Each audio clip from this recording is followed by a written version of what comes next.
Free. So, Master Tsongkhapa is a well-renowned master, a scholar adept.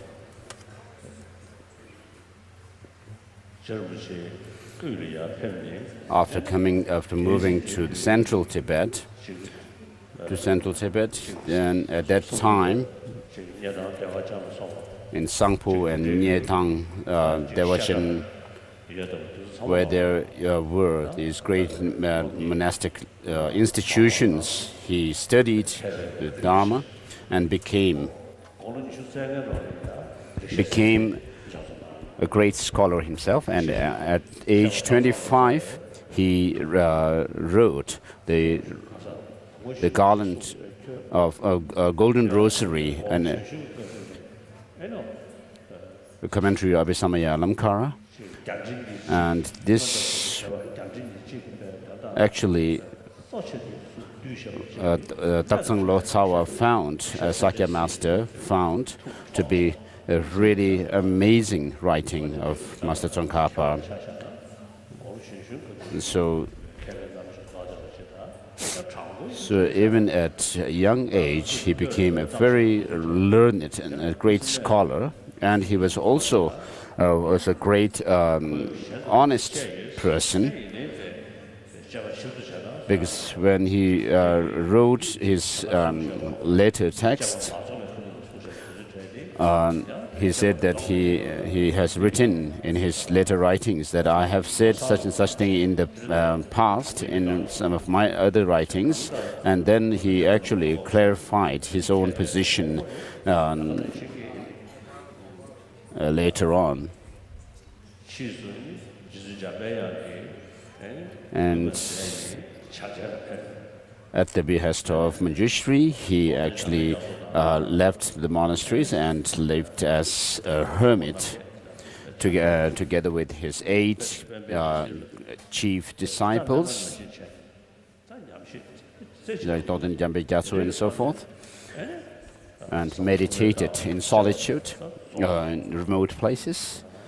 And then he actually found the profound view of emptiness and completed his analysis into the nature of reality, as he says in the 3 principal aspects of the path.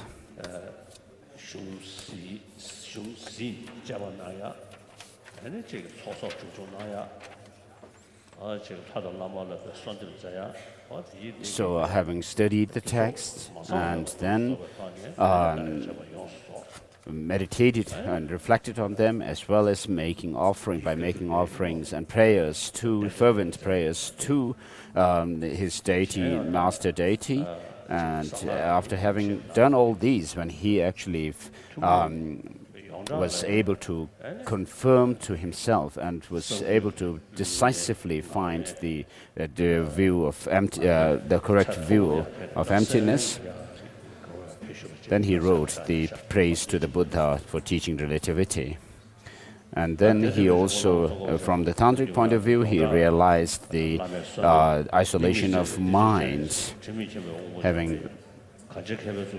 and as we say in the prayer, the treasury of Avalokiteshvara, the great treasury of compassion, and Manjushri, the treasury of wisdom, and so forth, he was actually praised as being the embodiment of Manjushri and being the embodiment of Avalokiteshvara Manjushri, which actually this prayer initially was written by Master Tsongkhapa himself as a praise to his master Rendawa, Shunulotu, but then Rendawa actually gave it back to him, changing his name to Master Tsongkhapa's name, Losang Chakpa, and calling him the scholar, crowning jewel of the scholars of the land of snows. And so this prayer is a very blessed one, and Rinpoche. So I saw in Minyak Sunsang Sönam's writing where he says that Rendawa was a great scholar who took great interest in Madhyamaka philosophy.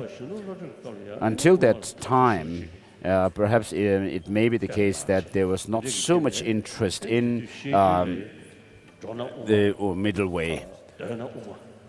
And so this Nyingma master has written that at that time, at the time of Rendawa, there was even the saying that even when moving, people think about a middle way, and while sitting also they think about middle way. And so wherever they are, they only think about middle way. So Master Tsongkhapa was a disciple of Rendawa, and it's not only the case that we should say that he was a great scholar and having the visions of deity and so forth, but if you look at the 18 volumes of his writings, you can actually infer from them that he was in fact an excellently great scholar. And if you in fact look into the tantric texts like the commentary on the 5 stages and so forth, you can see he was writing from his own experience. And so we also have to keep our faith in the Master Tsongkhapa and say our prayers. The main prayer is the Jamyang Chögyö Döshi Böldin's secret biography of.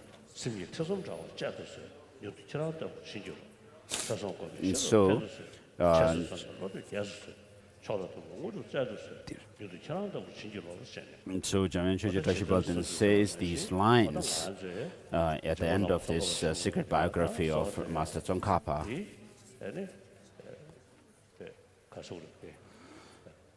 May the innate wisdom of great bliss reign throughout the world. May the stains of erroneous, page 18, may the stains of erroneously grasping mind and its objects be uprooted, and may all be inspired quickly to become like you, O Jiten Lama, and so forth. So we have a notion that everything will be actually gifted to us by the deities. Although the Buddha himself has said that he does not rinse or wash away the sins of sentient beings and so forth, but some of us are quite strange. We think that the blessings will come from the lamas, and the spiritual feats will come from the deities, tutelary deities, meditation deities, and then the enlightened activities will come from the dakas and dakinis and so forth. And then we don't actually do anything by ourselves, but only think that these blessings and so forth will come from the masters, gurus, yidams and deities and so forth, and actually become rather complacent in our practice.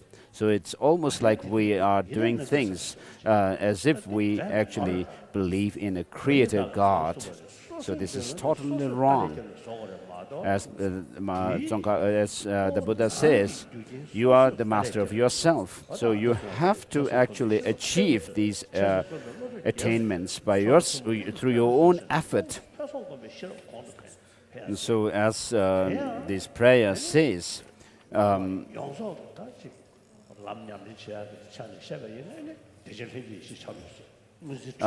we should actually apply this within ourselves. May the wisdom of learning, contemplation, meditation overtake the earth. May the art of liberation, debate and composition flourish. So through this, one study and practice, one should actually develop the great bliss, wisdom within ourselves. As the prayer also says, may the innate wisdom of great bliss reign throughout the world.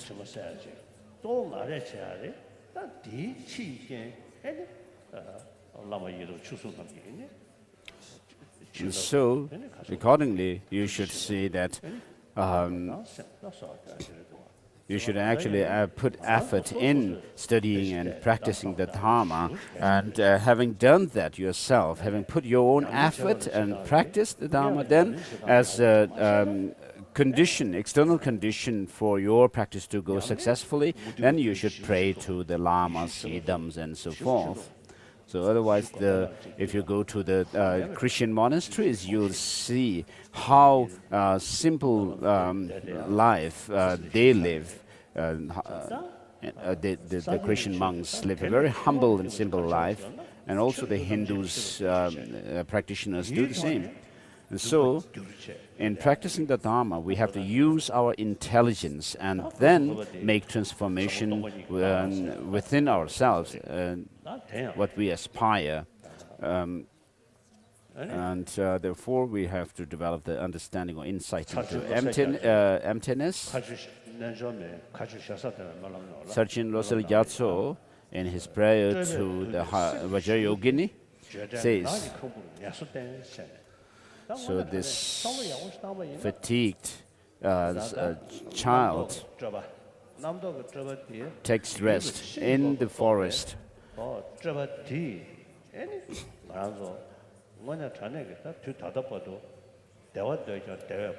So we are like someone who is tormented by the suffering, and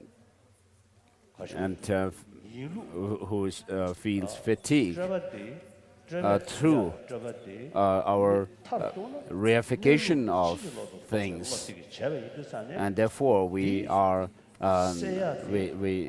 rather living a very tired life in samsara. And so why this happens is because of ignorance, which sees, or misconception of reality, which has to be overcome by developing the wisdom which sees the reality as it is, and then we have to progress along the path as the mantra of Heart Sutra refers, by this by saying Gate Gate Para Gate Para Samgate Bodhisattva. So how do you overcome this reification that is within us?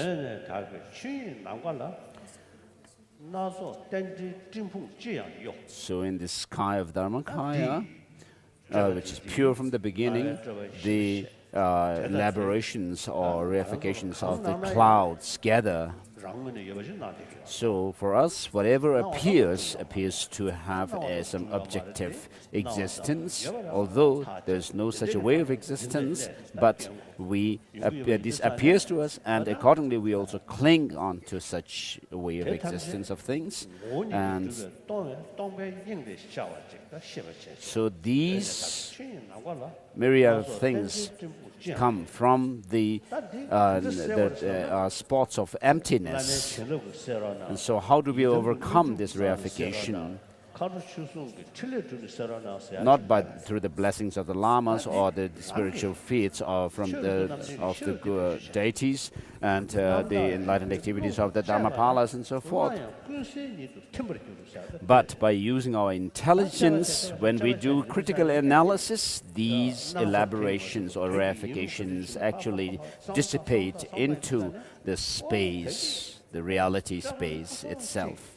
So what appears to be of this multiplicity of things that appear to us, good, bad, and so forth, when you actually look at their the true nature, and you are able to, if you are able to sustain that insight, and then this child who is fatigued by the reification takes rest in this forest hut of ineffability. So, by meditating on the reality of things as it is, what happens is, within the perspective of that very mind which sees the reality, then all this multiplicity of things actually disappear from its view. And because of that, when you come out of that meditation absorption in that emptiness, then you can actually see things as being like an illusion, and accordingly you can make progress in the conventional practices of compassion and so forth.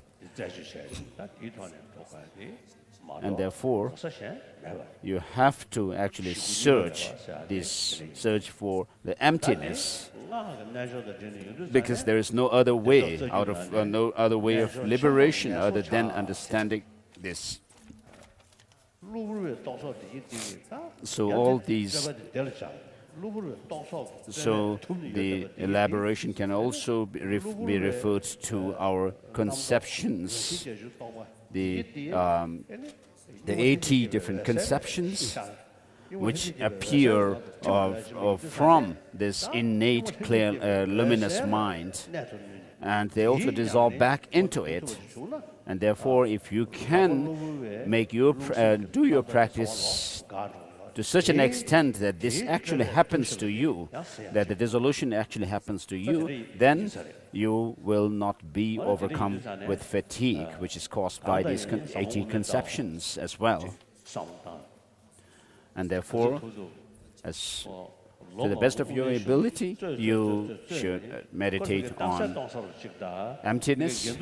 Having debated for many years on emptiness, if you are not able to actually integrate whatever you study about emptiness into your mind, then you are only someone who is carried away by the empty words.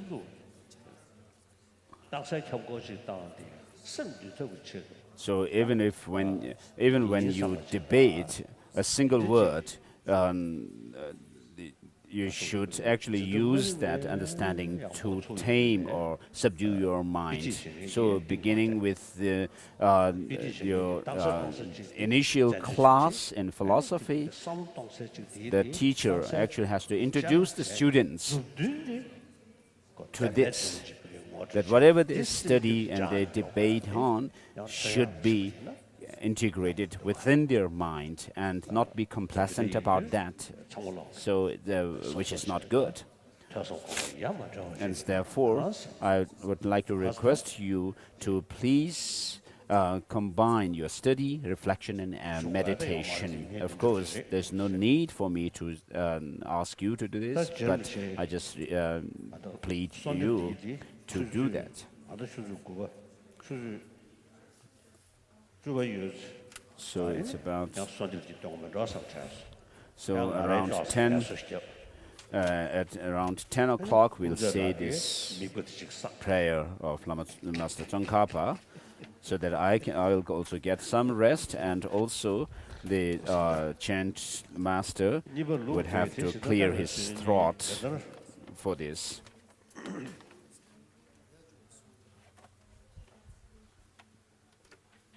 So the actual determination, the chapter 10, misidentifying the object to be negated. The actual determination of reality has the section on actuality.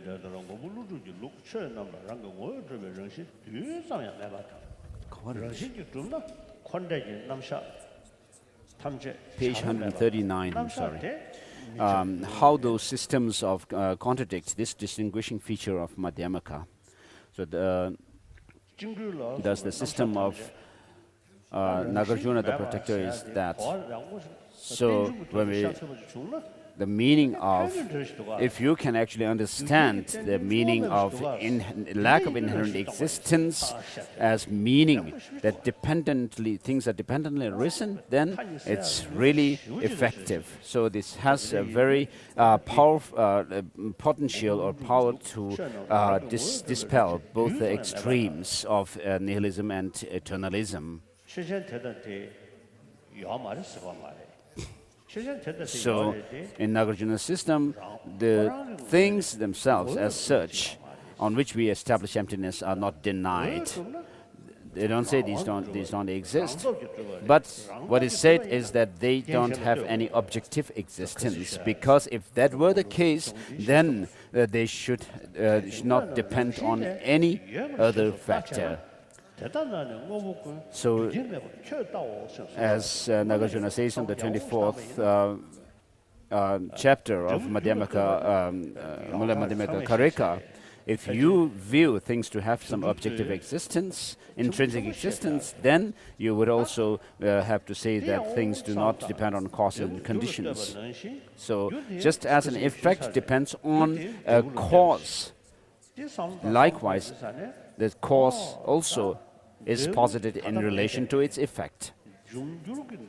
So although at the time of the cause itself, the effect has not yet arisen, but because the cause is going to give rise to that effect, it is called a cause. And therefore, in whatever situation, whether arising, abiding, or disintegrating, so we actually use a lot of conventions, although things may not be here right now, but because things will come in the future, we say, well, such and such thing is this and that. And therefore, the reason to prove that things have no intrinsic existence, the effects of what influences something else, and therefore, when we see things that are related to each other, it shows that something is dependent on something else, and therefore, being dependent and being independent are mutually exclusive. Either things have to be one or the other. So this is something which is obvious to us. And therefore, because things are dependently arisen, because things are dependent, therefore, they don't have any independent existence. And therefore, they arise in dependence on causes and conditions. And therefore, that things can be posited only through name and our concepts. And therefore, they are merely in name and in name and concept. And to this, to what is conventional, nothing can, no other conventionality can undermine it. No other conventional cognition can undermine it. And also the ultimate analysis into things will not undermine it. And therefore, they are said to be conventional. So if things have any intrinsic existence, then the cyclic existence and samsara, nirvana and so forth would be impossible. So reading through the text, since it is inappropriate not to give those teachings, all the teachings on bondage, freedom and etc. should be set forth. Thus, you definitely must assert the absence of intrinsic existence. However, you misinterpreters of Madhyamaka seem to say, as things have no essential or intrinsic nature, then what else is there? Therefore, it is not necessary to add a qualification such as ultimate when refuting bondage, freedom, production, cessation, etc. Bondage, etc. are refuted by the arguments that refute intrinsic existence. If you say this, think about how you should not contradict that which allows you, in the absence of intrinsic existence, to posit bondage, freedom, arising, disintegration, and so forth. Objection: this Master Chandrakirti holds that teachings on cyclic existence and nirvana, bondage, freedom, etc. are made conventionally, and we also accept these conventionally. Hence, there is no fault. And the reply: this is not reasonable. For you also accept the Master Chandrakirti's assertion that phenomena have no essential or intrinsic nature, even conventionally. The argument refuting intrinsic existence must refute it even conventionally, and you claim that the argument refuting intrinsic existence also refutes bondage, freedom, etc. Therefore, it is quite clear that in your system, bondage, freedom, and so forth are refuted even conventionally. In brief, if you claim that the absence of intrinsic existence contradicts bondage, freedom, production, cessation, etc., then it will be impossible in terms of either truth to give the full and correct teaching on nirvana and cyclic existence within emptiness, the emptiness of intrinsic existence. You have therefore denied the unique feature of Madhyamaka. If you claim that the absence of intrinsic existence does not contradict bondage and such, then you are left without any good reason with which to support your claim, without having to add any qualification such as ultimate to what is negated. The argument refuting intrinsic existence also refutes production, etc. Therefore, if the argument refuting intrinsic existence refutes cause and effect, then you are asserting that production, disintegration, and such are impossible in the absence of intrinsic existence. In that case, it is quite clear that your position does not differ in the slightest from the essentialist argument set forth in the 24th chapter of Nagarjuna's Madhyamaka. If these were all empty, there would be neither arising nor disintegration. It follows that for you, the noble truths would not exist. Nor does your position differ at all from the essentialist arguments set forth in Nagarjuna's refutations of objections. If all things are completely without intrinsic nature, we are on the next section, how Madhyamaka responds to those who neglect the distinguishing feature of Madhyamaka. So reading the quotations from Master Nagarjuna's fundamental treatise. So as I said, explained earlier, you take your own fallacies and then turn them into ours, like someone who while riding on a horse forgets that very horse. So this is about intrinsic, accepting intrinsic existence. So if you regard things as existing intrinsically, then you regard all things as having no cause or conditions. Also, if all these phenomena were not empty, there would be neither arising nor disintegration. If it would follow that for you, essentialists, the Four Noble Truths would not exist. And there are other such passages. Therefore, it is clear that those who argue, if there is no essential or intrinsic existence, then what else is there? Have unquestionably failed to distinguish between the seedling's lack of intrinsic existence and a seedling's lack of existence. Because of that, they have also failed to distinguish between the existence of a seedling and the existence of a seedling by way of its own essence. Therefore, they clearly hold that whatever exists must exist essentially, and if something is not essentially existent, then it does not exist. Otherwise, why would they claim that the arguments refuting essential existence refute mere existence and mere production and cessation, etc.? They claim that insofar as seedlings and such are asserted to exist, they must exist essentially, and they claim that if seedlings utterly lack essential existence, they must be utterly non-existent. In taking these positions, they deniably fall to both extremes of permanence and of annihilation. Thus, their perspective is no different from that of the essentialists. For Chandrakirti's commentary on Aryadeva's 400 stanzas clearly states, the essentialists say that whenever things exist, there is essence. As they see it, without essence, these things would be completely non-existent, like the horn of a donkey.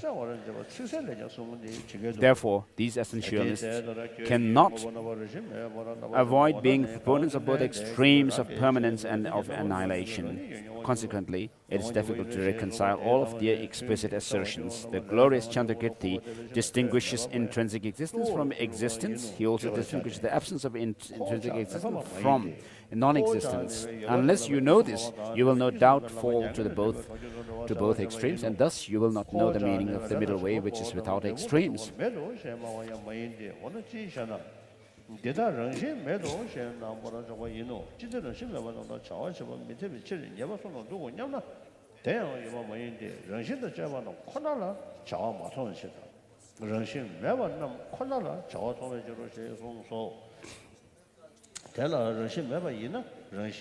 For when it turns out that a phenomenon utterly lacks essential existence for you, it will be utterly non-existent. Then, since there will be no way at all to posit cause and effect within emptiness of intrinsic existence, you will fall to an extreme of annihilation. Also, once you accept that a phenomenon exists, you will have to assert that it essentially exists. In that case, it will be impossible for you to treat cause and effect as similar to illusions in the sense that they appear to exist intrinsically, whereas they do not. Consequently, you will fall to the extreme of permanence. Therefore, to avoid falling to the extreme of existence, you must realize that from the outset all phenomena lack even a particle of essential existence. And to escape the extreme of non-existence, you must develop definite knowledge that things such as seedlings nevertheless have the power to perform their own functions. That is, they do not turn into non-things which are empty of the capacity to perform functions. A clear differentiation between the absence of intrinsic existence and non-existence is set forth in Chandrakirti's clear words.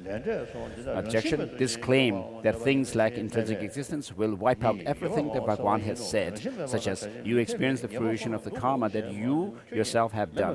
By making this claim, you mistakenly deny karma and its effects. Therefore, you are the supreme nihilist. Reply: we are not nihilists. We refute both the propositions of existence and proposition of non-existence. We eliminate the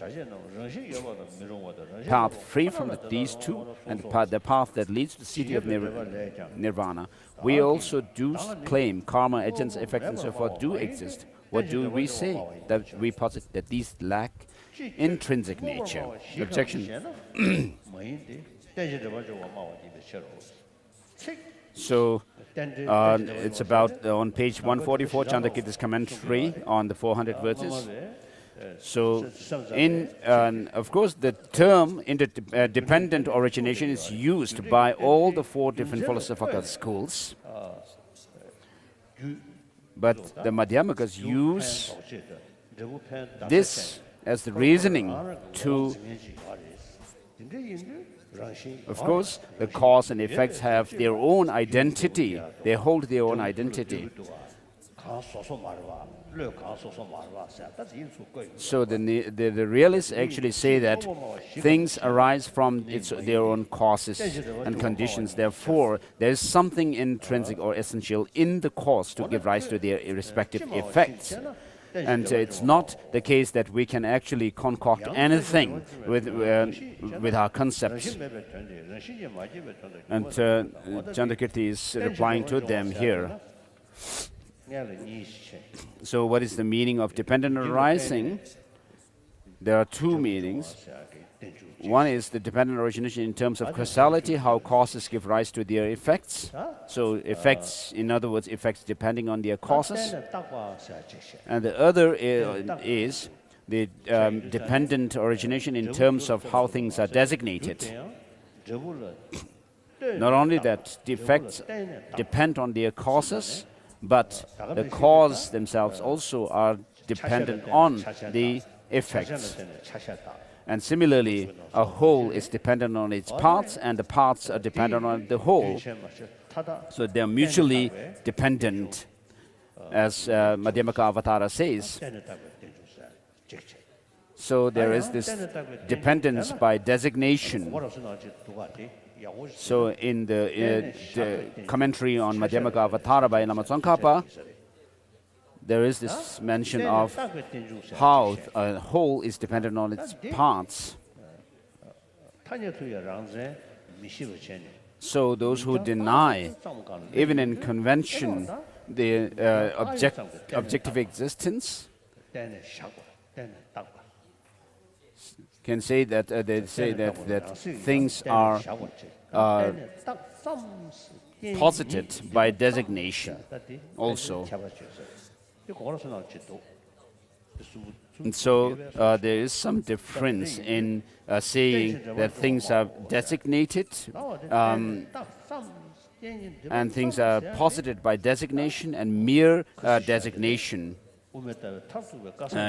If we look at Lama Tsongkhapa's commentary on Madhyamaka Avatara, and then in his Ocean of Reasoning, he says that when we say things are merely in name, it doesn't mean that the object which the name refers to is not denied, nor the name itself is not nor do we deny the name itself being existent. Although we name things, but if we will to look at the object itself, to try to search for the object within that object that is referred by the name, then of course nothing can be found in it. But then things have influence on us, impact on us, and therefore, by default, what we can decide is that things are merely existent by merely by way of name or designation. And so, in Lama Tsongkhapa's Ocean of Reasoning, commentary on Mula Madhyamaka Karika, he says there can be two ways of how things can exist, either from its own side, objectively, or by way of name, designation. And since things cannot be found to have any objective existence, therefore the conclusion is that there's no other choice but to say that they are merely designated. And then it says in the text, it means that the absence of intrinsic existence, it means no intrinsically existent production, it means the arising of effects whose nature is similar to a magician's illusion, a mirage of reflection, a phantom city, an emanation or dream. It means emptiness and selflessness. And Chandrakirti shows that by asserting dependent arising, you can avoid the extremes, the position that things exist and the position that things do not exist. He avoids the position that things exist by explaining that dependent arising means no intrinsically existing production, and he avoids the position that things do not exist by. So here the nature is refers to what is to be negated, the object of negation. So when we talk about the things have no intrinsic existence, so the essentialist position that things exist refers only to intrinsic existence. Thing, in the position that things do not exist, refers to things that perform functions. For page 145, for in avoiding those two extremes, Chandrakirti refutes intrinsic existence and indicates that there do exist cause and effects that are like a magician's illusion. Moreover, Chandrakirti's commentary on the 400 stanzas says, question, do you Madhyamakas claim that there are no memory consciousness that have as their objects the things of the past? Reply, you who claim that such do not exist,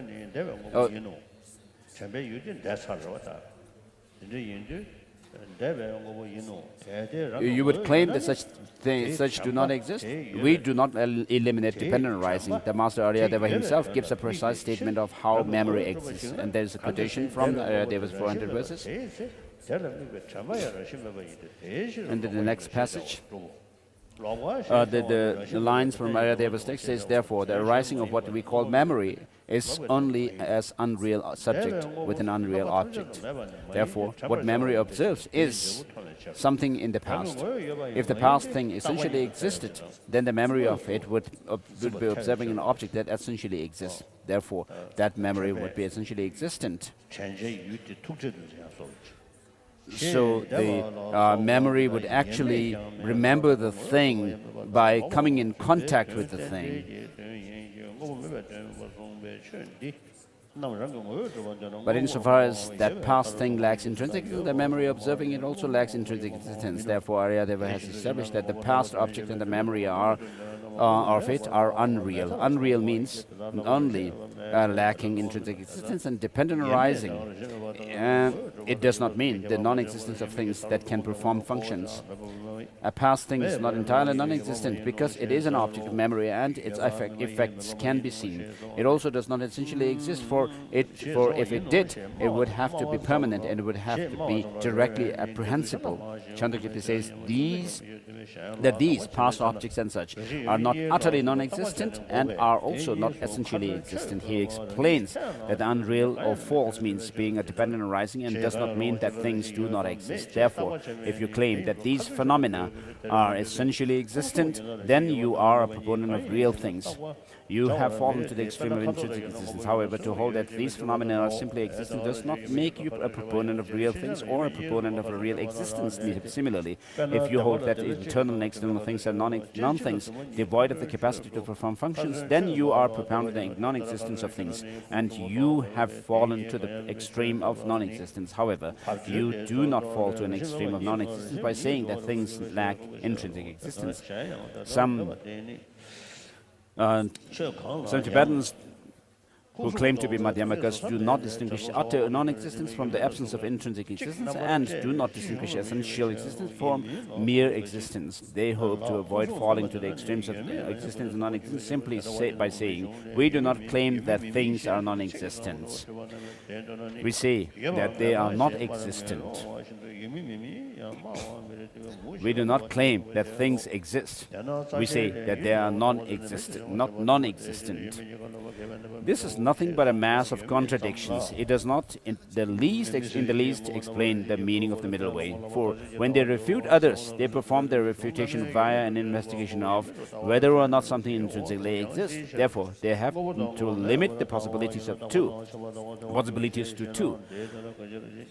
It intrinsically exists, or it intrinsically exists, or it does not. Yet, in making their own assertions, they claim there is something that is neither of those two.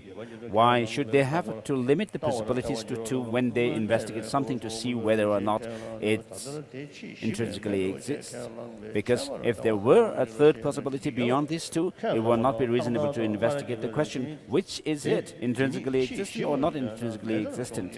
It would be as though there were a color and someone asked, is it blue or is it yellow? Limiting things to two possibilities, either intrinsically exist or they do not, derives from the universal limitation that anything imaginable either exists or does not exist. Similarly, the limitation that what truly exists must either truly exist as a single or truly exist as plural, as based on the universal limitation that anything must be either single or plural. When there is such a limitation, any further alternative is necessarily precluded. Hence, it is utter nonsense to assert a phenomena that is neither of those two, as Nagarjuna's refutation of objection says. If the absence of intrinsic nature were refuted, then the presence of intrinsic nature would be proven. Moreover, there will be always some doubt in the minds of those who make these claims, because they have no way of making a definitive list that excludes any further alternative. This is because, as they see it, the exclusion of one possibility, such as exists or does not exist, does not entail the other possibility. If they accept that there are some cases, such as is and is not, which excludes any further alternative, then they should know that it is exactly the same in the case of exists and does not exist.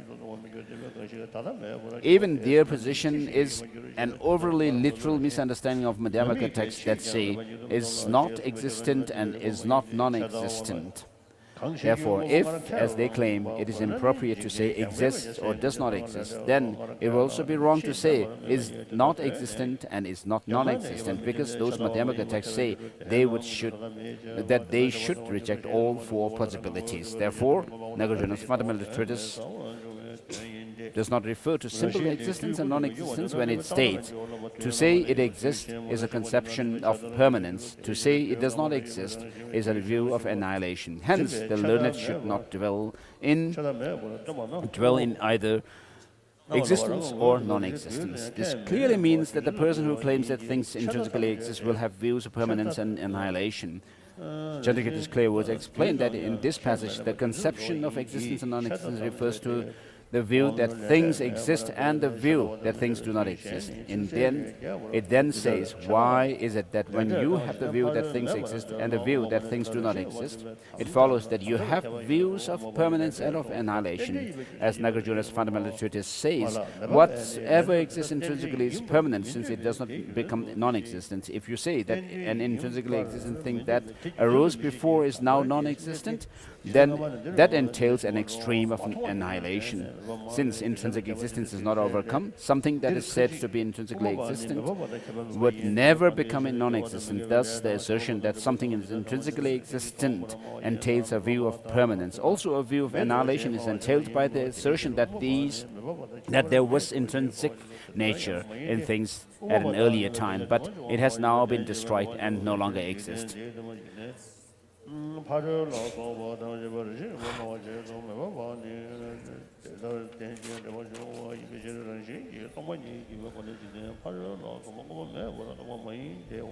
Chandrakirti calls the assertion of intrinsic existence a view of permanence and says that if you assert the latter destruction of what was formerly intrinsically existent, such is a view of nihilism. He does not say this of mere existence or mere disintegration. Also, Buddhapalita's commentary on the fundamental treatise clearly explains that when Nagarjuna says whatever exists intrinsically is permanent and so forth, he is indicating the type of permanence and the type of annihilation that he meant when he explained that to say exists or to say does not exist is to have views of permanence or annihilation. In brief, if you claim that the emptiness, which is absence of intrinsic existence, is not the sublime emptiness taught by the Buddha, and you refute it, then you will be reborn in a miserable realm due to having abandoned the true teaching, the perfection of wisdom. If you take an interest in the absence of intrinsic existence, but think, if there is no intrinsic existence, what is there? And then claim that all phenomena do not exist at all, you will still fall into the chasm of a view of annihilation. Similarly, Nagarjuna's treatise, fundamental treatise says, if they view emptiness in the wrong way, those of the limited intelligence will be ruined. Commenting on this, Chandrakirti clearly says, if on the one hand you were to think all is empty, that is, does not exist, then you would be viewing emptiness in the wrong way. In this vein, Nagarjuna says, if this teaching is misunderstood, it ruins the unwise, for they sink into the filth of nihilistic views. On the other hand, suppose that you do not deny all phenomena, but then say, we have seen these things, how could they be empty? Therefore, an absence of intrinsic existence is not what emptiness means. In that case, you have definitely abandoned emptiness. After you have abandoned emptiness in this way, you will definitely be reborn in a miserable realm due to this action of depriving yourself of the true teaching, as Nagarjuna's precious Gaden says. Further, if they misunderstand this, fools who take pride in their supposed wisdom will destroy themselves by abandoning it and fall head first to the unrelenting hell. Quam. If we claimed that there were real things and then later view them as non-existent, then we would have a view of annihilation. However, we do not accept their existence from the outset. What is annihilated so as to make this view of annihilation, for Nagarjuna's treatise says, if you say that what arose before is now non-existent, that entails annihilation. Thus, Nagarjuna says that such a view is annihilation. Such is the view of annihilation. Also, Chandrakirti's clear word says, yogis do not fall to the two extremes. If they know the conventional truth, which are produced only by ignorance, lack intrinsic existence, and then know that the emptiness of those has the character of the ultimate, they think, how could something which has now become non-existent have existed then?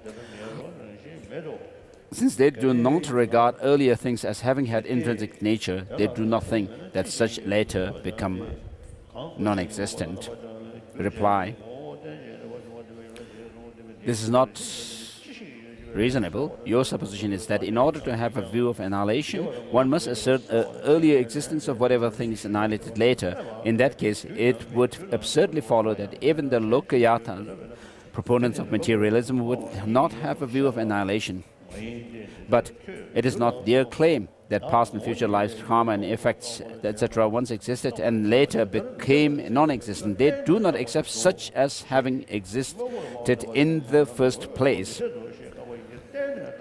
Therefore, when Nagarjuna said, if you say that what arose before is now non-existent, that entails annihilation, he meant that proponents of existence who assert that things have an essential or intrinsic nature will unquestionably have views of permanence and annihilation. For if they claim that this intrinsic nature never changes, then they will have a view of permanence. If they claim that it once existed and was later destroyed, then they will have a view of annihilation. Madhyamikas do not accept the existence of even a particle of essential or intrinsic nature. This fact proves that they lack one type of view of annihilation, the type in which it is held that an intrinsic nature that once existed is later destroyed. It does not prove that they have eliminated all views of annihilation. In a different way, Madhyamikas are also unlike those who have the other type of view of annihilation, a view in which it is held that karma and its effect do not exist. This is set forth at length in Chandrakirti's clear words as follows.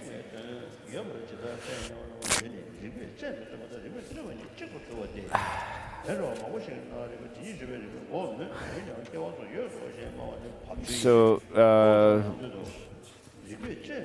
Dudon finished this chapter actually, and we are into the next chapter, chapter 12.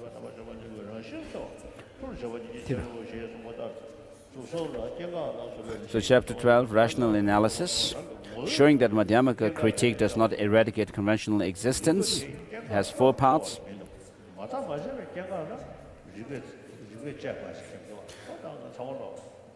So, arising and cessation, as they are posited conventionally without doing any critical analysis into their nature, of course we can accept. We do not have to look into it.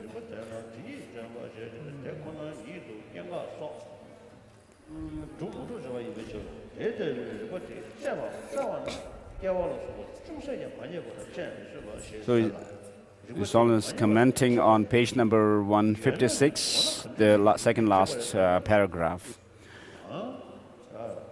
So,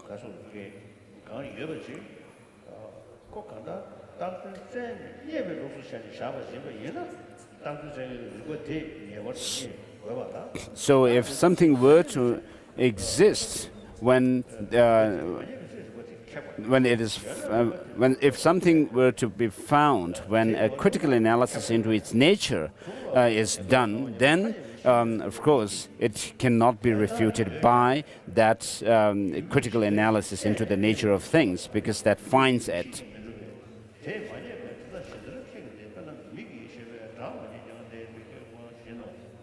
So conventional consciousness established the production and cessation of forms and such. Although forms and such exist, reasoning consciousness does not establish them. Therefore, while reason does not find forms and such, how could it refute them? For example, a visual consciousness does not find sounds, but this does not refute them.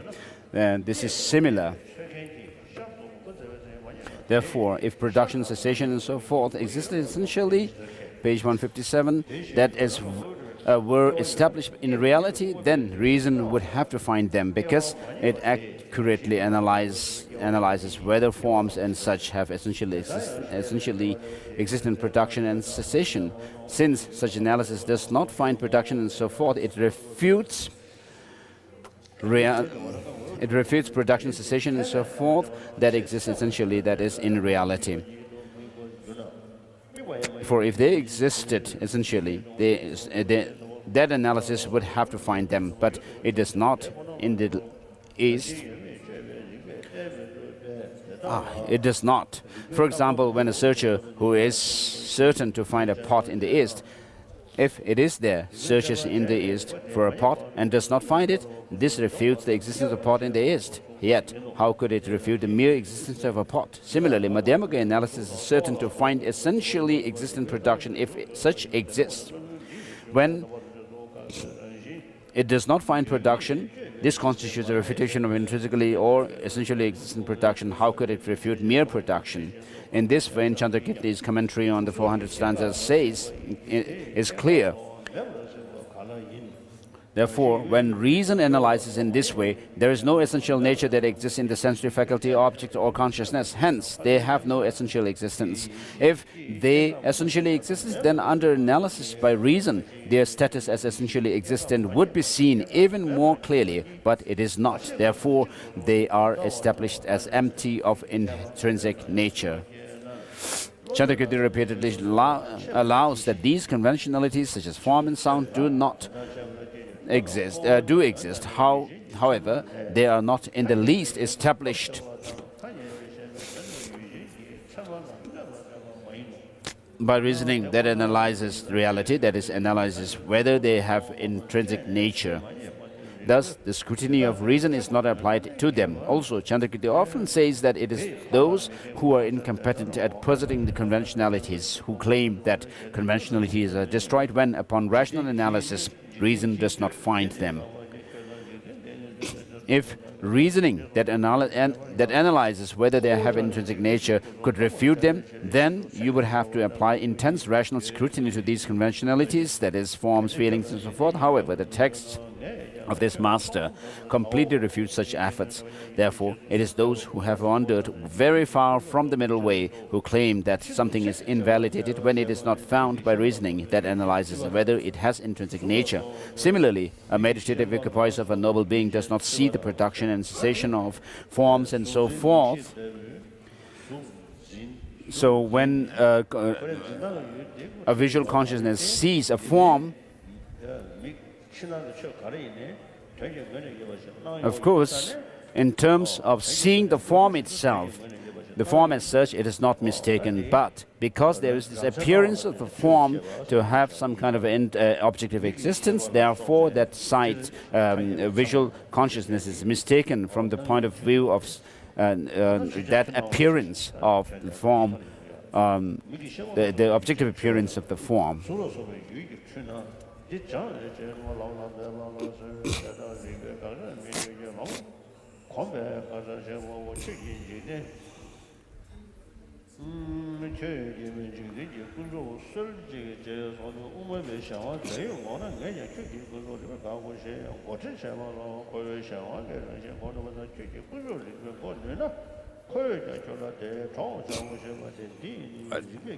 Therefore, even some earlier scholars, not to mention those today, seem to have erred by not differentiating and instead considering identical the following pairs. Number one, something unable to withstand rational analysis versus something invalidated by reason.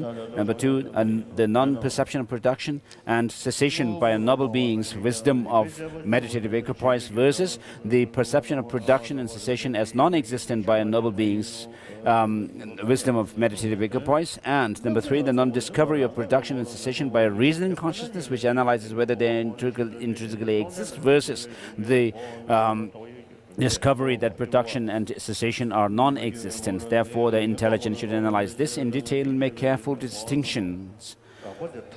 In saying this, we do not assert that the conventional consciousness is more powerful than knowledge of the ultimate, nor do we assert that conventional consciousness contradicts knowledge of the ultimate. However, you claim that rational analysis of reality refutes conventional forms, feelings, and so forth when it analyzes them and does not find them. It does not refute them. In fact, mundane knowledge will contradict any attempt to refute conventional phenomena.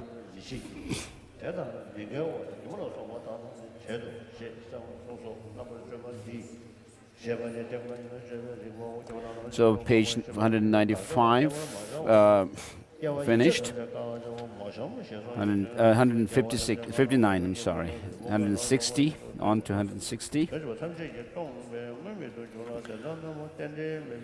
The passage referring to the barren woman should be understood as follows. If reason refuted production, then production, like the son of a barren woman, the horns of her hair and such, would be a non-thing, empty of all function. In that case, there would be a fallacy that dependent arisings would not exist. We are wary of that. Hence, we do not say that it is like the non-production of something devoid of the capacity to perform functions, such as the son of a barren woman. We say that production is like a magician's illusion and so forth. Therefore, we refute truly existent and not or intrinsically existent production. Also, Chandrakirti's commentary on 400 stanzas says, objection. And so also comment on this quotation from Chandrakirti. So Shantideva says that we are actually saying the talking about the means to seize the conception which perceives or conceives a true existence and things.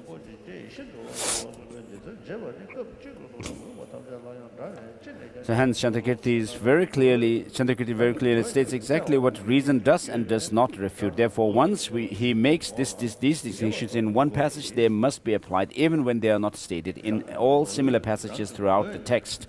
Therefore, reason refutes essential existence, objective existence found on the side of the thing itself.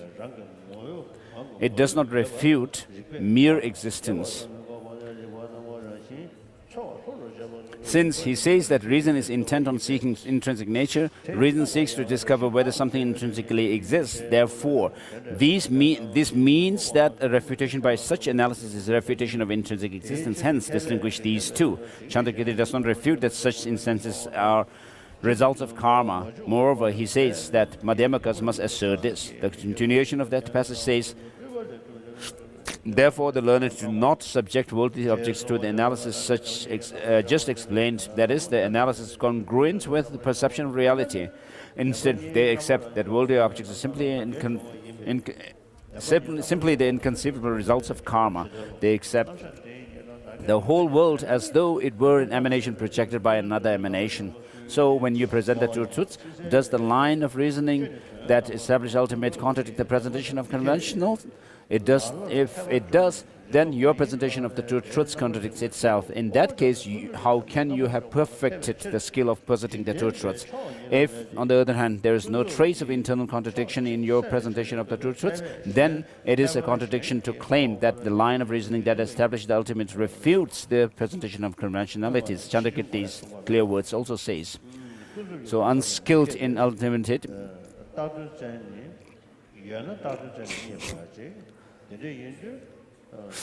so the realists, according to them, if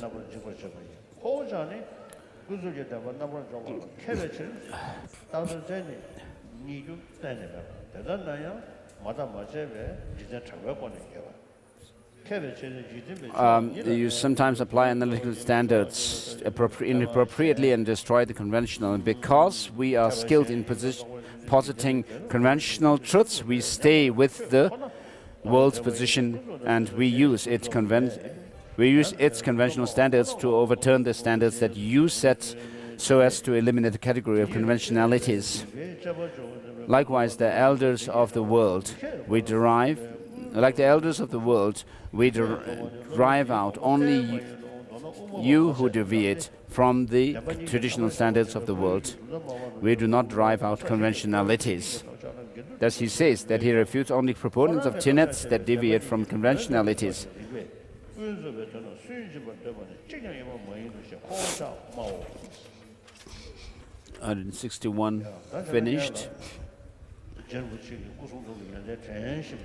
So while remembering the great good qualities, excellent qualities of the body, speech and mind of Master Tsongkhapa, we'll say the prayer of Master Tsongkhapa written by Kedubje, and after that follow it with song of mystic experiences of Lama Tsongkhapa. And then we'll also say the prayer of Lama Tsongkhapa and his two disciples by the first Dalai Lama, which is called Shar Kangri Ma.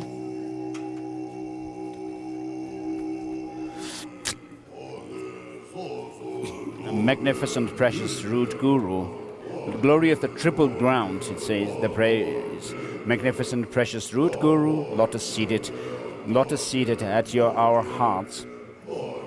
Through your great kindness, held by your great compassion, bestow powers of body, speech, and mind. Lone eye of beings of the triple ground, triple levels, liberation seekers, protector, unsurpassed, great compassion, more than all the conquerors, purest supreme Guru, I pray to you. Bodhisattvas' deeds adopted, witnessed by conquerors, in Tuchita as Jambel Nyingpo, well renowned, in the snowland known as glorious Losang Dragpa, heir of the conquerors, I pray to you. I pray to you, replete with the education of excellent teachings, Sanskrit, grammar, and science, all learned without effort, by the power of the ripening of your merits' vast expanse, emerging from your mother's water holder, amidst the lightning flashes of samsara's flotations, not consorting but illuminating all to the sun of your form, I humbly make request. In youth, all conquerors' austerities performed, upholding supreme moral discipline, bound lifelong familiar with restraint, powerful one, to you I make request. Discerning, unhindered, entering the words and meaning of the conqueror's excellent speech, always seeking to practice their advice. Vast mine of knowledge, to you I make request. I pray to you, I, for all phenomena, omitting none, undefiled, subtle, meticulous ability, never satisfied with streams of babble, supreme sage of 10 million difficult points. Your speech trained in all debates and 100 answers analyzed. Even the slightest distortion abandoned, pure, powerful mind, I pray to you.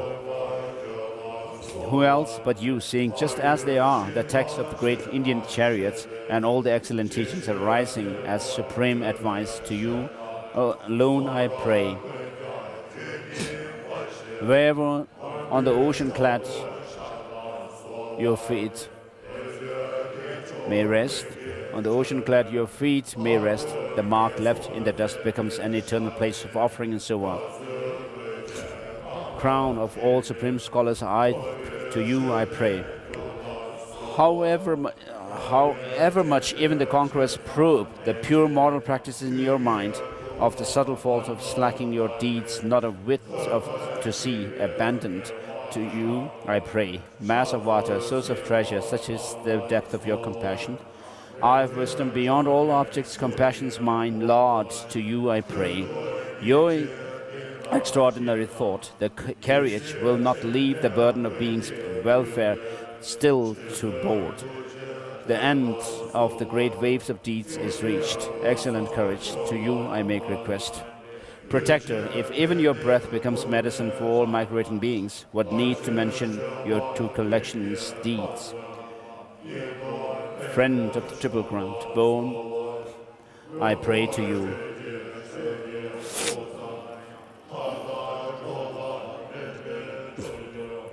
Daily from Manjushri straight to you, a nectar stream of teachings, eloquence. This 3 times conqueror's mind essence distilled, continuum uncut, to you I make request.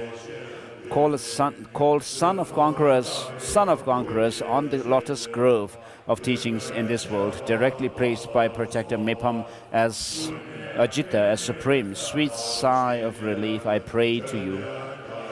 Victory flag of countless Buddhas, seen by many mighty yogis, direct blessed, Sarahaluihipa, and the rest, totally pure, supreme, I pray to you. Nagarjuna, Avayadeva, Buddha Palita, life blessed by Chandrakirti's flowers. Then, in subtle suchness, stains of error, all cast aside, I make request to you.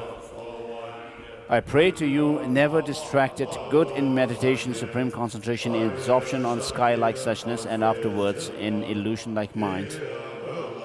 Indistinguishable from Lord Vajradhara in analyzing precisely the ocean of Vajrayana, the ultimate of the subduous excellent teachings, Supreme Lama, to you I make request.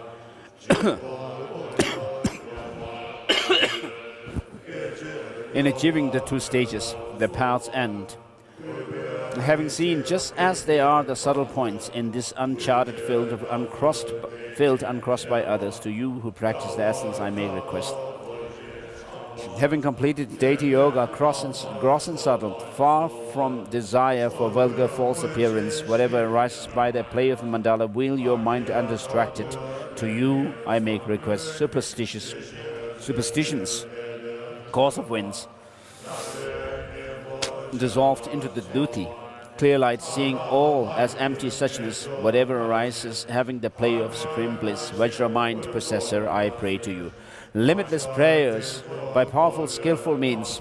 After this achievement, leading hosts of disciples onto the path pleasing to the conquerors, protector of all worlds, I pray to you. I make request to you who illuminated the three training scriptures and realizations of all the conquerors' holy dharma, when their virtuous trainees were nothing but symbols of practice and training in mere definitions, turning remnants of the doctrine into just words. When you emanate in this realm at will, collections of sky-bound heroes darkness gather close and enter your heart, in your heart, offering to you who are sky beyond thought, I pray. When the clear light Dharmakaya manifested in the bardo, your form became a mass of light, supremely illusory form Sambhogakaya. To you, the one who attained this, I pray. From this day on, in all my future births, by respectfully offering to your lotus feet, listening to your words, bless me to accomplish your body, speech and mind what pleases you, having abandoned all desire for pleasure and selfish peace, riches and honor, the appearance of this life. Bless me never to part from supreme bodhicitta, the thought to help all migrating beings. By incisive intelligence, subtle and wise, following reason, having internalized without omission the meaning of all the conqueror's teachings, please bless me to clear the great darkness of the ignorance of migrators. Having ascertained the meaning of the Vajrayana's many aspects, unmoved by all obstacles, outer and inner, bless me to practice one-pointedly and reach the profound meaning of the two stages, the end of the good path. In short, having learned well all the pure dharma of the conquerors, the original thought exactly as intended, particularly the highest Vajra vehicle, bless me to be a guide for transmigrators. By this virtue in all my lives, unseparated from you, Lama, supreme guide, protector, nourish me with the taste of this nectar source, your excellent teaching, the essence of your mind. All the virtuous work are to be done and being done by myself and others, however much there is, following what pleases you, may it be accomplished just as you advised. Conqueror Tsongkhapa, in all my lives, by the direct power of the supreme vehicle, the virtuous friend, may I never turn back even for a moment from this good path praised by the conquerors, having unmistakenly realized bodhicitta, the supporting beam of the supreme vehicle, the two stages and the points of the pure view. By my effort may I accomplish the essence of your speech. Through study and practice, may I see as supreme advice the Sutra, Tripitaka, and 4 classes of Tantra. May the glory of Losang Dragpa bring good fortune to spread the supreme teachings of the sage always and everywhere.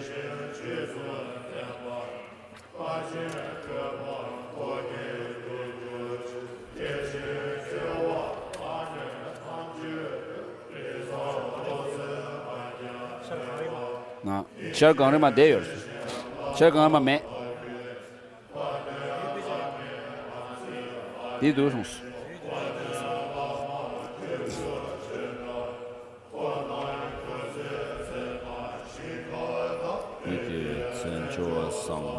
Jindra Tendra Kwanara Daso Yuwa Shukela Tijin Sowa Tabe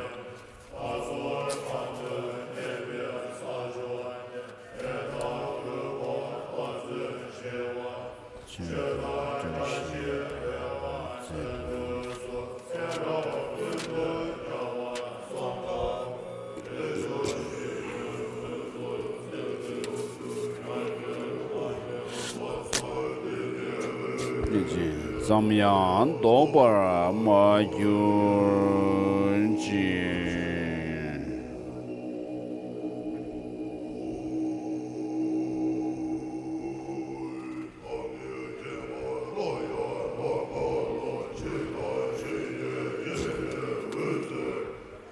O sun-like prince of the conqueror, whose wisdom vast as the heavens has the brilliance of knowledge that sees what ultimately is and what merely seems to be. O venerable Lord of Dharma, most perfect Guru, the dust of your feet I place on my crown. Even the Buddhas of the Even the Buddhas and Bodhisattvas who fill the 10 directions cannot describe the excellence of your body, speech and mind. Yet, out of passionate inspiration, I shall sing them. Pray, listen for but a few moments. As a blossoming garland of flowers to adorn the necks of the clear-minded, and as a precious jewel to enhance the force of conviction, this song in praise of your oceans of splendor to delight all sages I have composed.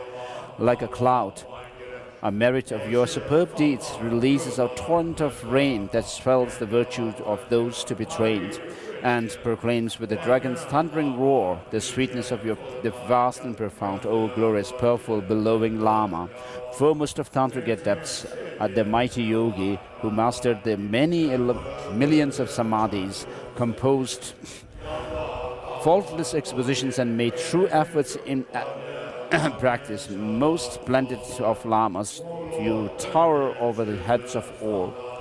At Vajrasana,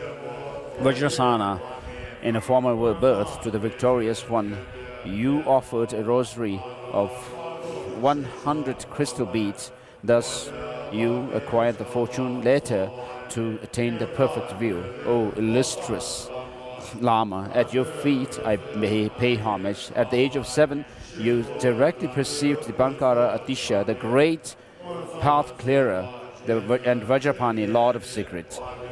The exhortations of both the sutras and the tantras dawned upon you, O illustrious Lama. At your feet I pay homage. O Jitsun, Lord of phenomenal existence,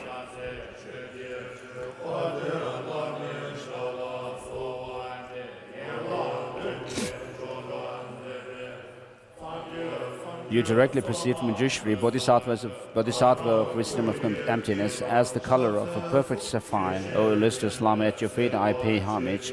From this time onwards, O High One, whenever you desired to, you could invoke Manjushri, treasure of stainless wisdom, and constantly listen to the teaching of both Sutrayanas and wisdom and Tantrayana secret assembly. O illustrious Lama, at your feet I pay homage when practicing the 7-limb ritual of the 35 purification Buddhas. Continually and clearly you beheld them and all their forms, mudra symbols. O illustrious Lama, at your feet I pay homage. Seated in the auspicious posture, hands in the Dharma teaching mudra, Buddha Maitreya prophesied that just as the Sugatas who possess the 10 powers, you will one day perform the 12 acts of a supreme universal teacher. O illustrious Lama, at your feet I pay homage. Victorious master of both life and death.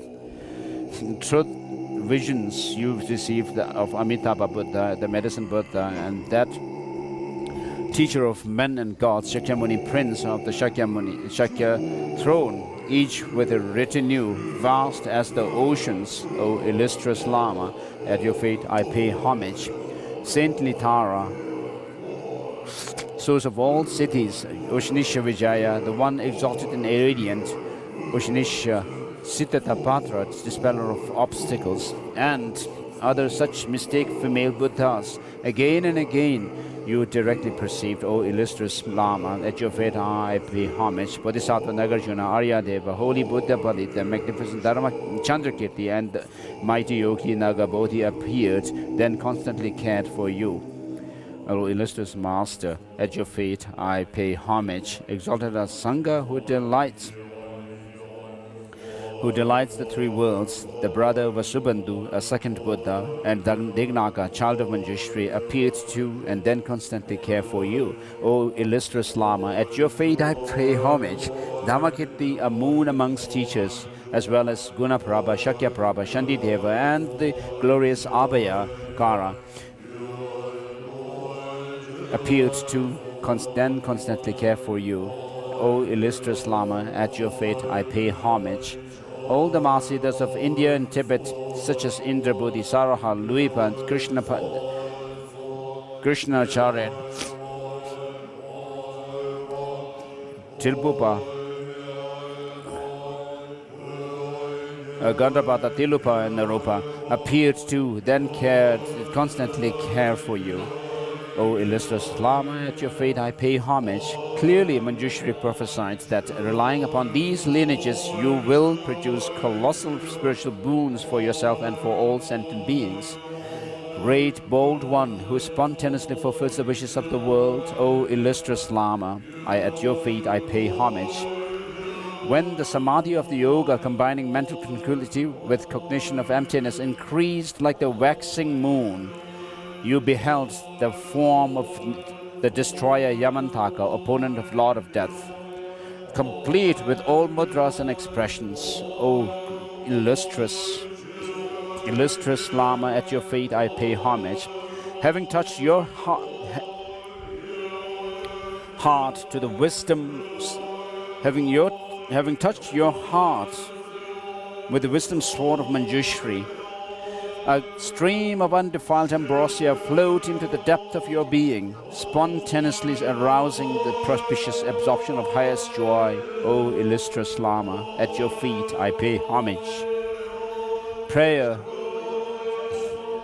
for rebirth in the land of bliss and a eulogy of perfect intent of the dauntless protector Maitreya Buddha, as well as their graduated levels of meaning Manjushri illicitly conveyed to you who recorded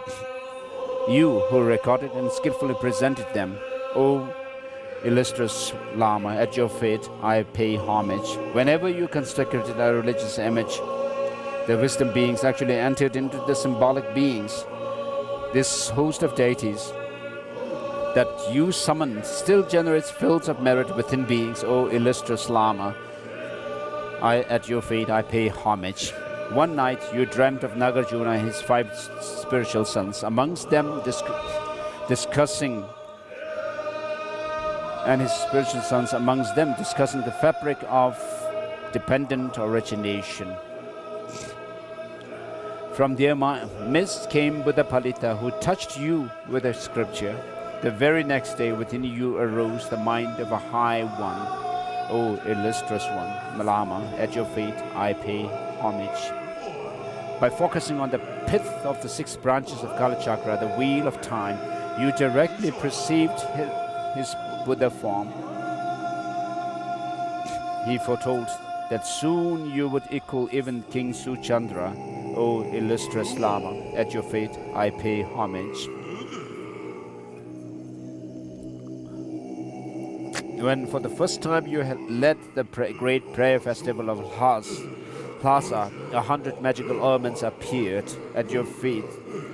At making this joyous offering, the Buddhas and their sons in the 10 directions were filled with supreme delight. O illustrious Lama, at your feet I pay homage.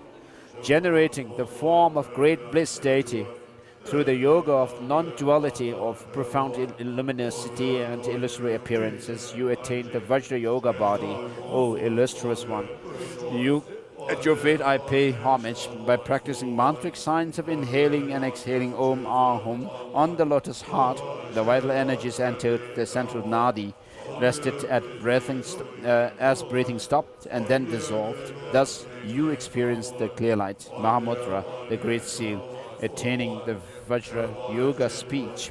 O illustrious Lama, at your feet I pay homage. Raising the navel chakra's mystic heat, which rests at the base of the central channel, the letter Hum at the crown of your head melted and fell to your heart as spontaneously the experience of blisses dawned upon you. Simultaneously, the experience of bliss dawned upon you. Thus, you attained the Vajra Yoga mind. O illustrious Lama, at your feet I pay homage. Having been invoked as witnesses to your pure and perfect aspirations, all Buddhas and Bodhisattvas came forth. Only when you had summoned each of them into his respective position did you honor them with offerings. O illustrious Lama, at your feet I pay homage. While contemplating the principal mandala of Manjushri Vajra, Guha Samaja, Guhe Samaja, you dreamt the Maitreya and Manjushri, who were speaking of Dharma, passed down to you a jeweled vase brimming with water, portending that you would master all teachings. O illustrious Lama, at your feet I pay homage. On a throne adorned with precious gems sat the omniscient Gargyu Lama. What? The omniscient Dudon Rinjendrup. The text of Guhe Samaja Root Tantra he gave to you, exhorting you to be its keeper. O illustrious Lama, at your feet I pay homage. Accepting this responsibility, with mudras and mantras, thrice you touched the text to your hand. He touched the text to your hand. By its blessings, it became obvious that the Tantra of separating and mixing, obtained by Marpa of the southern hills, or is the true oral tradition of the exalted Nagarjuna. O illustrious Lama, at your feet I pay homage. Your mind absorbed in the mystic circle of Heruka, Chakrasamvara, the wheel of perfect bliss, myriads of dakinis of the outer, inner and secret places made your offerings of Vajra songs, transporting you in ecstasy. O illustrious Lama, at your feet I pay homage. In meditation, destroying the forces of darkness, you beheld that radiant Buddha, mighty demon tamer, having an aura as pure as burnished gold, more brilliant than a million suns. O illustrious Lama, at your feet I pay homage. Your being, having become indivisible from the body, speech, and mind of all the Buddhas, the might of the power of evil was subdued, as the Dharma protectors crushed the demon families. Shrieks of defeated satanic forces resounded across the universe. O illustrious Lama, at your feet I pay homage.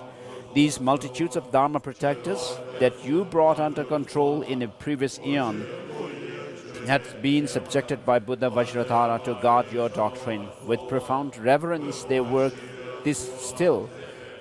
O illustrious Lama, at your feet I pay homage.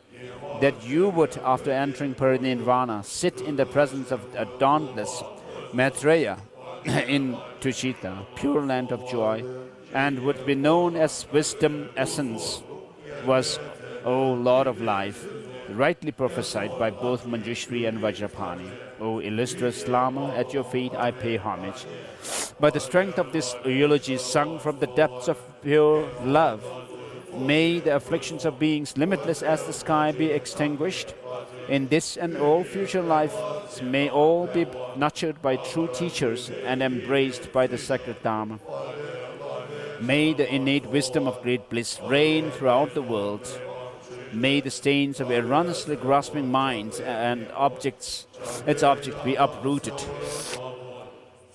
And may all be inspired quickly to become like you, a Jetun Lama.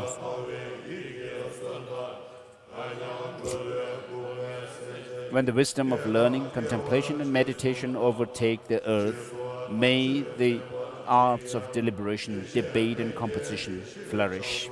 May the ordinary and supreme siddhis come to each and every practitioner, and may all be inspired quickly to become like you, O Jetun Lama.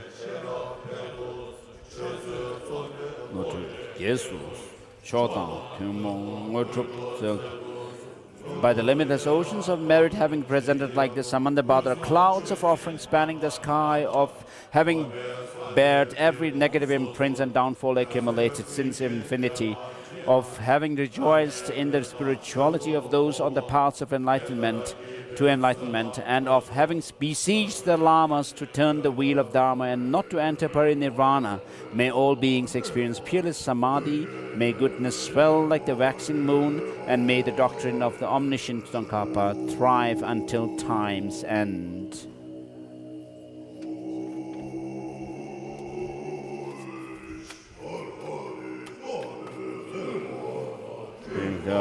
Kala Nyedrawa De Tongwe Mela Lama Ten Zin Samshin Samshin Na Yer Sons Tina Minda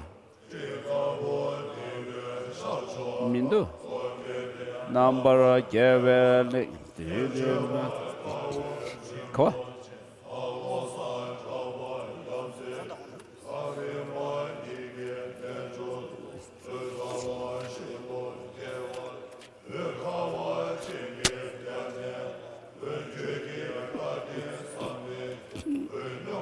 So the kindness of the Guru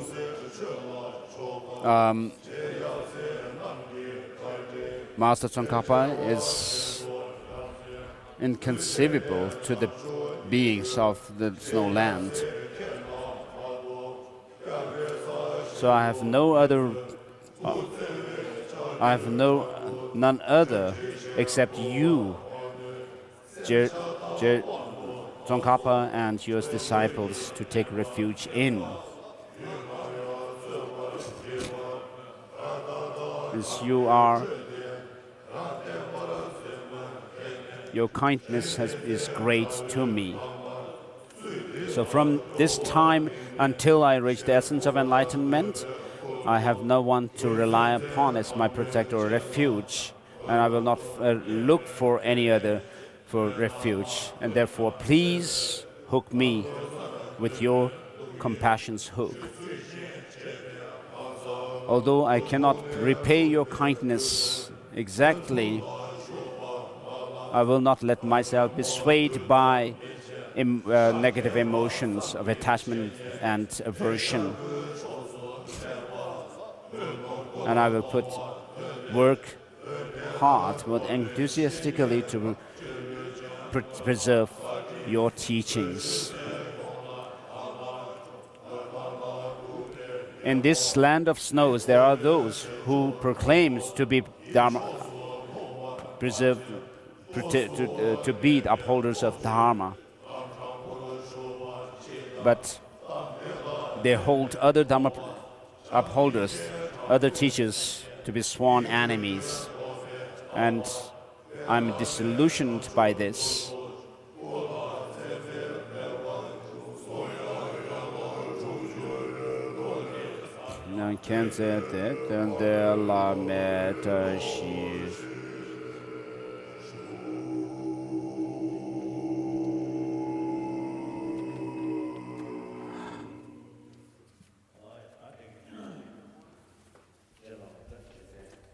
So with this, we have remembered Master Tsongkhapa and invoked his blessings.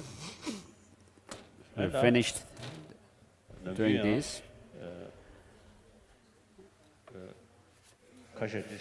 And sometimes some people, on this occasion of the death anniversary of Master Tsongkhapa, there are people who actually read or recite the Essence of True Eloquence by Master Tsongkhapa, the treatise differentiating between the definitive and provisional meanings of the sutra of Buddha's teaching. So I would not have be here if there are people who, in Sera Monastery, they do this. People gather together to recite this text. So if you, whether you are gathering here in this hall or you are gathering in your own rooms or somewhere, it would be good to recite this, the whole text, or if not, in just the Madhyamaka part, it would be an offering in terms of practice to the Master Tsongkhapa. It would be very good. So with regard to the cultivation, training in the mind of the altruistic intention, bodhicitta, there is no greater text than Shantideva's Guide to Bodhisattva Way of Life. And with regards to the Madhyamaka treatise, there are these texts by Master Tsongkhapa himself. So the text,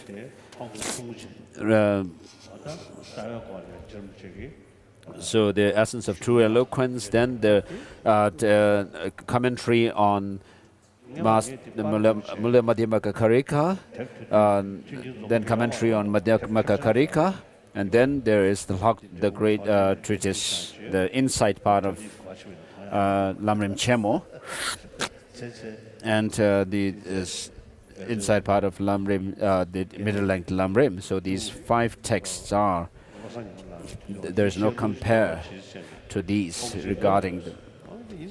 So once somebody asked me to give the transmission, the explanatory transmission of this text, we had no time so far, so these texts should be studied to understand the Madhyamaka philosophical view.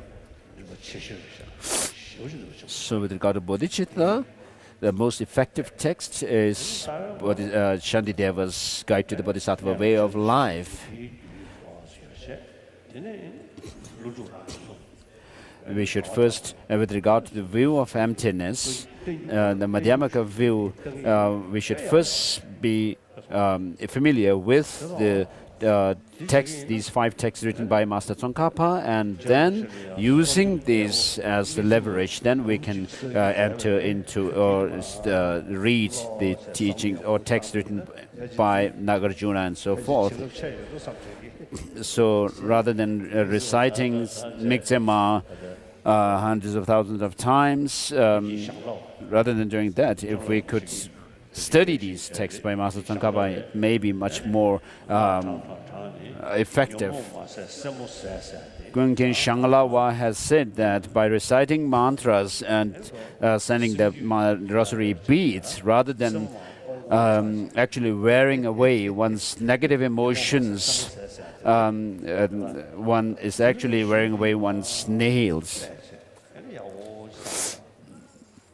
So just study, read through the text, these Madhyamaka texts by Master Tsongkhapa, not just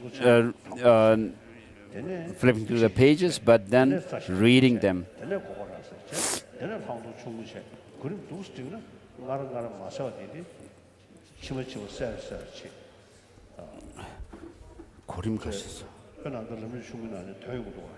So, regarding the sequence to study Lama Tsongkhapa's text, first study the inside part of Lam Rim Chenmo, and then the essence of true eloquence, and then you can study this ocean of reasoning, and then this inside part of the middle length, and finally the commentary to Madhyamaka Avatara of Chandrakirti. So I do not understand much, but I came from the same land where Lama Tsongkhapa was born. So the spot where Lama Tsongkhapa was born was one day away from where I was born, the spot where I was born. So because of this, I am saying that you should study in this way.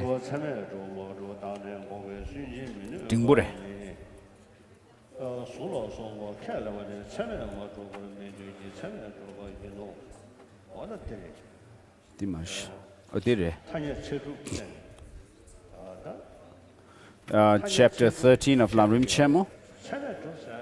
We are talking about the valid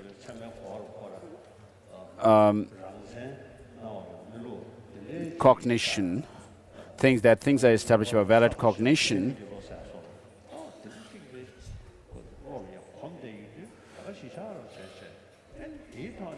But then, because we are so used to perceiving things having some kind of objective existence of things,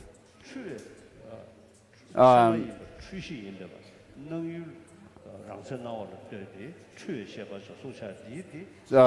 when people hear sometimes that there are things established by through valid cognition, people sometimes find it quite unacceptable.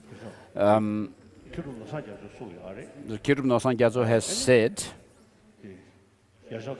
and also one of the spiritual main spiritual students of spiritual sons or student of the seventh Dalai Lama, Jangye Rebbe Dorje. Some of the youngsters from our own tradition, while clinging to some kind of a solidity in things, and actually assenting to that way of existence of things, although the object of negation by using the Madhyamaka reasoning,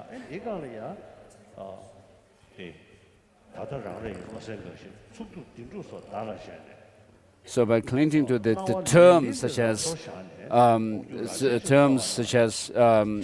solidity and truth and true existence and so forth, they actually, while doing this critical analysis into the nature of things, leave the solidity as it is and then try to negate something which they take to be the object of negation. And by doing that, Jangye Rebbe Dorje says that when they do this kind of analysis, rather than actually finding the mother, which he refers to, by which he refers to the emptiness, rather than finding that mother, they might in fact shoo away the mother.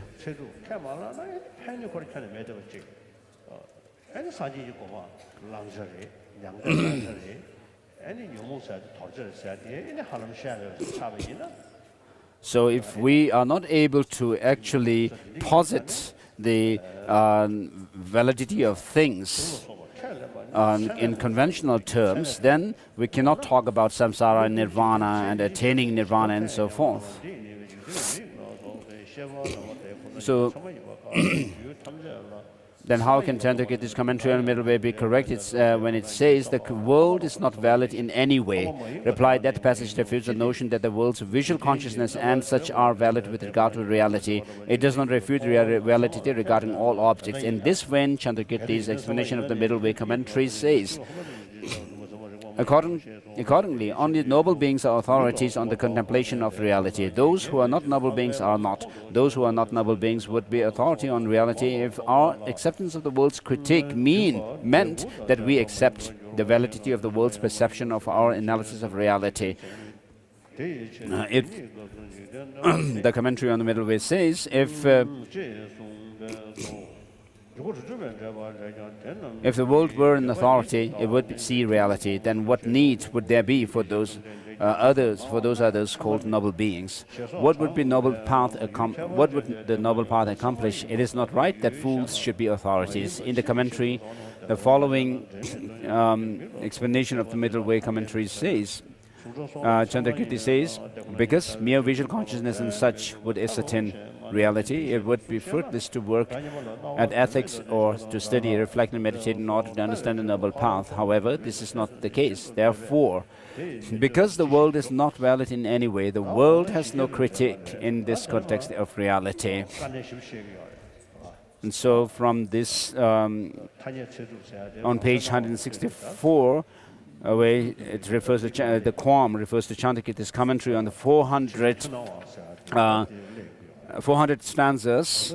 The unique positions of the Madhyamaka, Prasangika Madhyamaka are now being stated.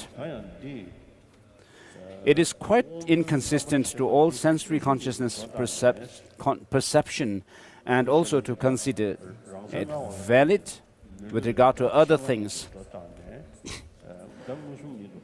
So valid here refers to valid in the sense that these consciousness also, to them, there's appearance of the true existence. As the world sees it, a valid cognition is simply a non-deceptive consciousness. However, the Bhagavan said that even consciousness, because it is composite, has a false and deceptive quality and is like a magician's illusion. That which has a false and deceptive quality and is like a magician's illusion is not non-deceptive because it exists in one way but appears in another.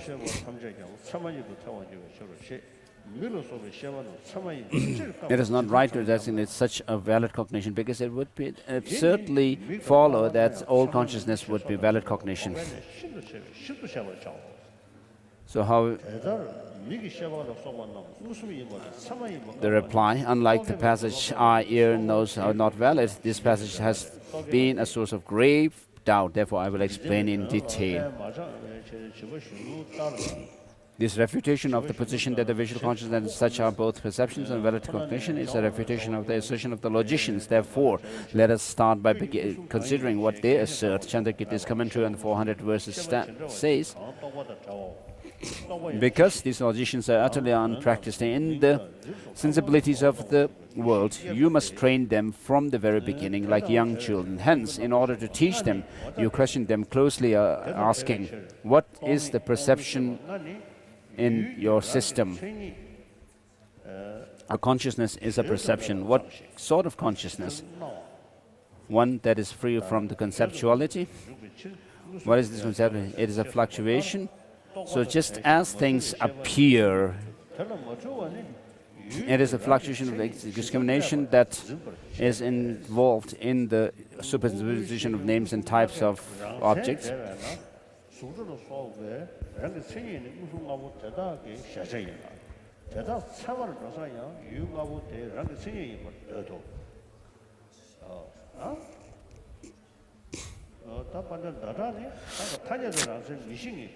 So with Master Chandrakirti and others who do not assert objective existence, even conventionally, they say this, as we will explain, that Master Chandrakirti does not accept even conventionally that anything exists essentially or by way of its intrinsic character. Thus, how could he accept this claim that the sensory consciousnesses are valid with regard to intrinsic character of their objects?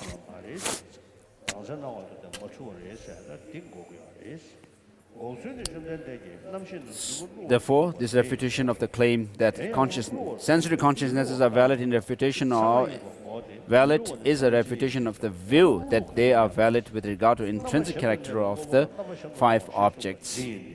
This refutation is made by way of the Bhagavan's statement that consciousness is false and deceptive.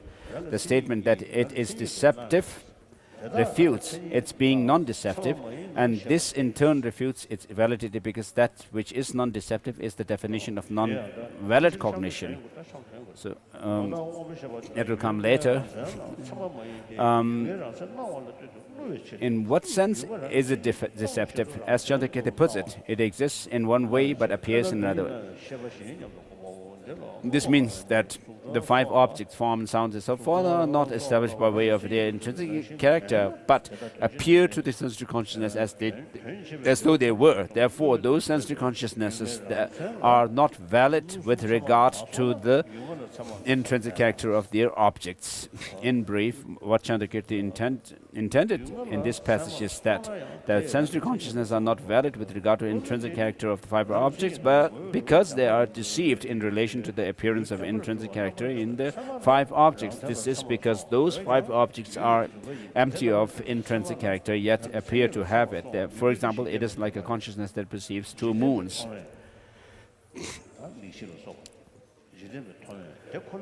Page 166, for Chandrakirti's commentary on the 400 verses says, it is not reasonable that worldly perception should cancel perception of reality, because worldly perception is valid only for the world, and because the objects it observes have a false and deceptive quality. Therefore, since Chandrakirti is refuting the logician's position that sensory consciousnesses are valid rendering regarding the intrinsic character of objects, he needs not refute the position that they are simply valid cognitions. Consequently, Chandrakirti is not giving a general refutation of the position. So right from the beginning of the clear words, when there's refutation of the four ways alternatives of production, then he asked the question whether this is being asserted from the point of view of valid cognition or not.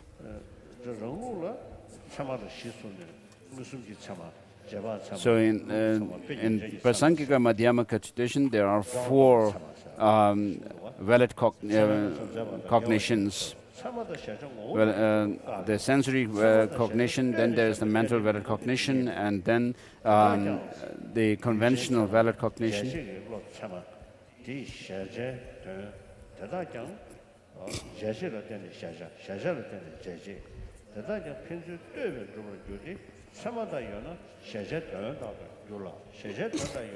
So the same text, the clear word says, those are established through mutual dependence. When valid cognition exists, then there are things that are the objects of comprehension. When there are the things that are the objects of comprehension, then there are valid cognitions. However, neither valid cognitions nor objects of comprehension exist essentially. Therefore, if a sensory consciousness is unimpaired, that is, no eye disease or other internal or external cause of error is affecting it, then it is accurate in conventional terms. It is mistaken in terms of appearance, because under the influence of ignorance it apprehends its object as though it were intrinsically existence, which it is not. Yet this does not contradict its conventional accuracy. And commentary on middle way says, also perceivers of falsities are two types, those with clear sensory faculties and those with unimpaired sensory faculties. A consciousness with an impaired sensory faculty is considered wrong in relation to consciousness with a good sensory faculty. Those objects known by the world and apprehended by 6 unimpaired sensory faculties are true for the world. Thus, the rest are posited as unreal for the world. Thus, conventional consciousnesses and their objects are of two types, accurate in relation to conventional consciousness and accurate in relation to conventional consciousness. Inaccurate in relation to conventional consciousness. With regard to the internal conditions that impair the sensory faculties, Chandrakirti's explanation of the middle way commentaries says, eye disease, jaundice and so forth, as well as eating datura and so forth, are internal conditions that impair the sensory faculties. With regard to the external conditions that impair the sensory faculties, the same text says, external conditions that impair the sensory faculties include sesame oil, water, mirror, sounds spoken from within the caves and such, as well as sunlight at certain times and places. Even in the absence of internal conditions that impair the sensory faculties, these cause the apprehension of the reflections, echoes, this water of mirage, and so forth. You should understand that this is also the case with the medicine mantra and such used by conjurers and so forth.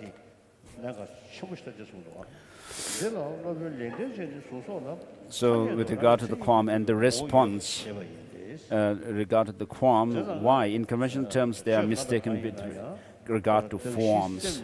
So, whatever things exist, the realists say that there should be something from within the objects designated to be an entity or identity of that.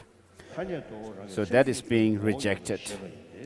On this point, the Master Bhavavika asserts that it is the nature of forms and such to exist conventionally by way of their intrinsic character.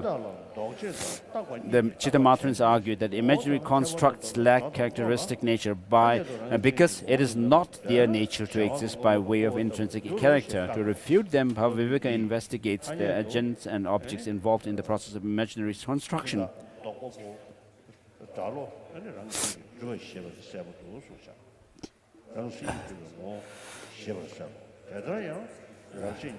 So he says that if they assert the terms and minds, the construct entities and features lack intrinsic character, conventionality, intrinsic character conventionally, then they are inappropriately denying the existence of contingent entities. Therefore, it is clear that Bhava Viveka asserts that contingent entities have intrinsic character conventionally. Along the same line, Bhava Viveka's Lam for Nagarjuna's fundamental treatise comments on the 25th chapter of Nagarjuna's text as follows. If you say that the very nature of a construct, the mental and verbal expression form, does not exist, then you are mistakenly denying things. For you are mistakenly denying mental and verbal expressions.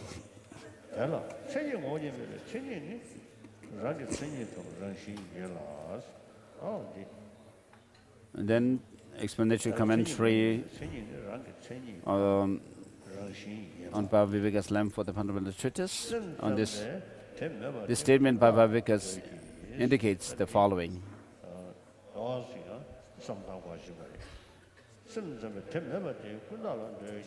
The Chittamatrin's, what is mentioned as Chittamatrin's position has to be thought through. Yogachan say that it has no nature inasmuch as it has no characteristic nature. In the true eloquence, essence of true eloquence, it says, while dealing with the self-defining characteristics, he makes a difference in subtlety between the Madhyamakas and the logicians.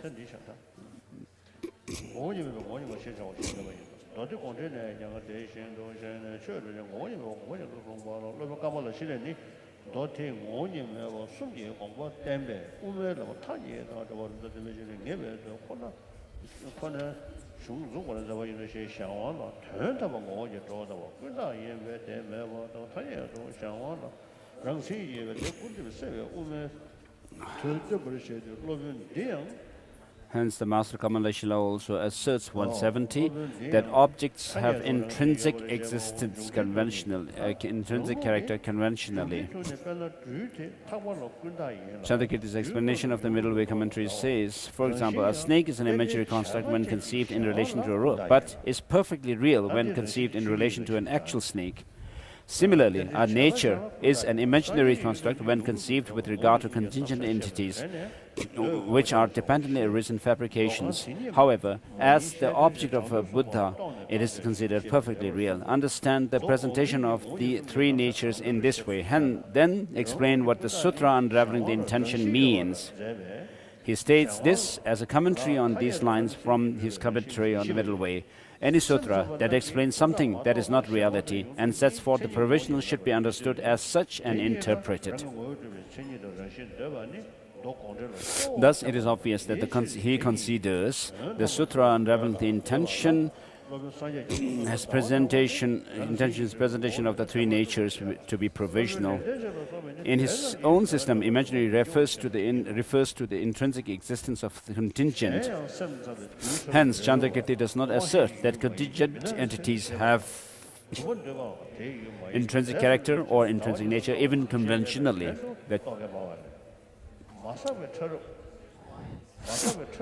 The Chittamatrins accept the non-existence of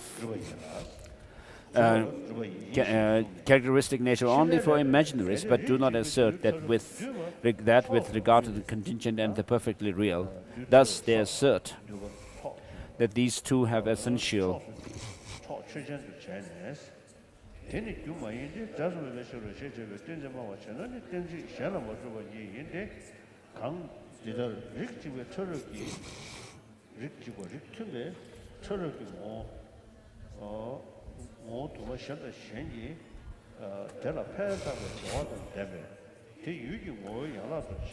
As an answer to the latter position, page 171, His Holiness was making a comment around there.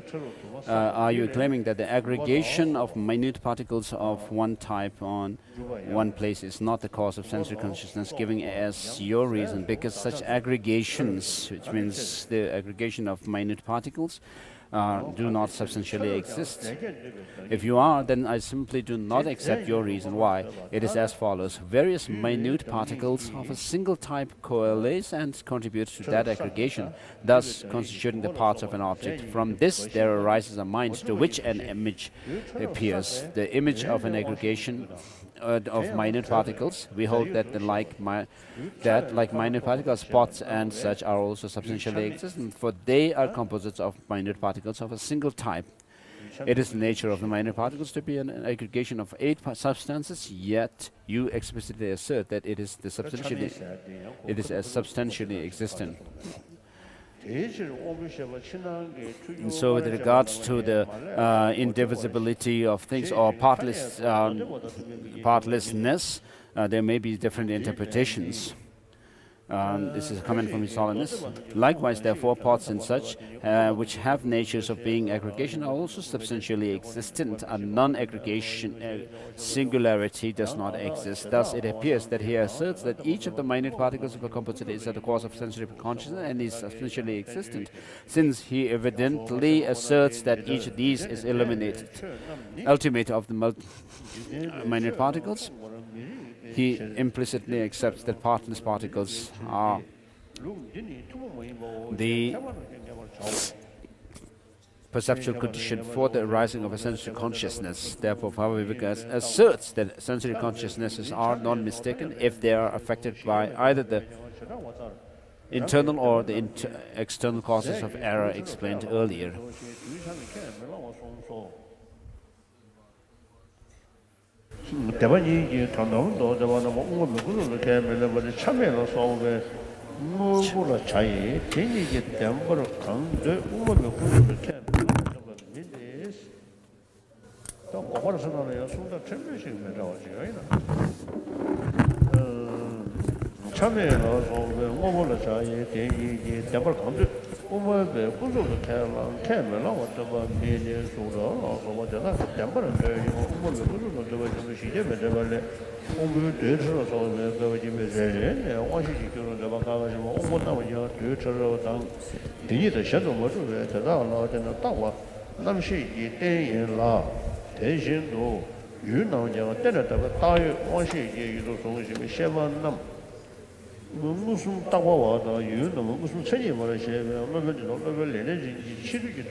Page number 171. The last paragraph. Chandakritis' explanation of the middle way commentary says, some say that Madhyamikas accept in conventional terms exactly what the Sautantrikas advocate ultimately. You should understand that those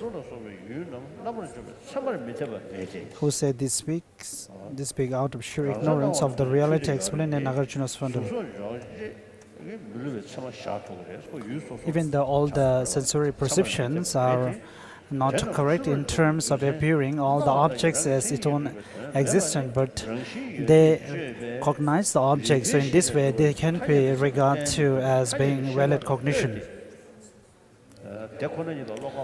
Also, there are those who think that Madhyamikas accept in conventional terms that the Vaibhasikas advocate ultimately. Those who think that understanding nothing at all of the reality set forth in the fundamental treatise. Page number 172. For Subrahmanian teachings cannot be likened to worldly teachings in this manner. The learned should know that our system is unique. Thus, it does not accept even conventionally the partless subjects and objects that are preceded by distinctive tenets of these schools.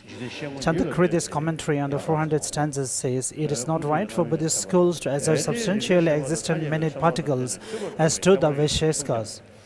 Thus, he says that he does not assert partless particles. Chandakritis is referring to things such as partless particles.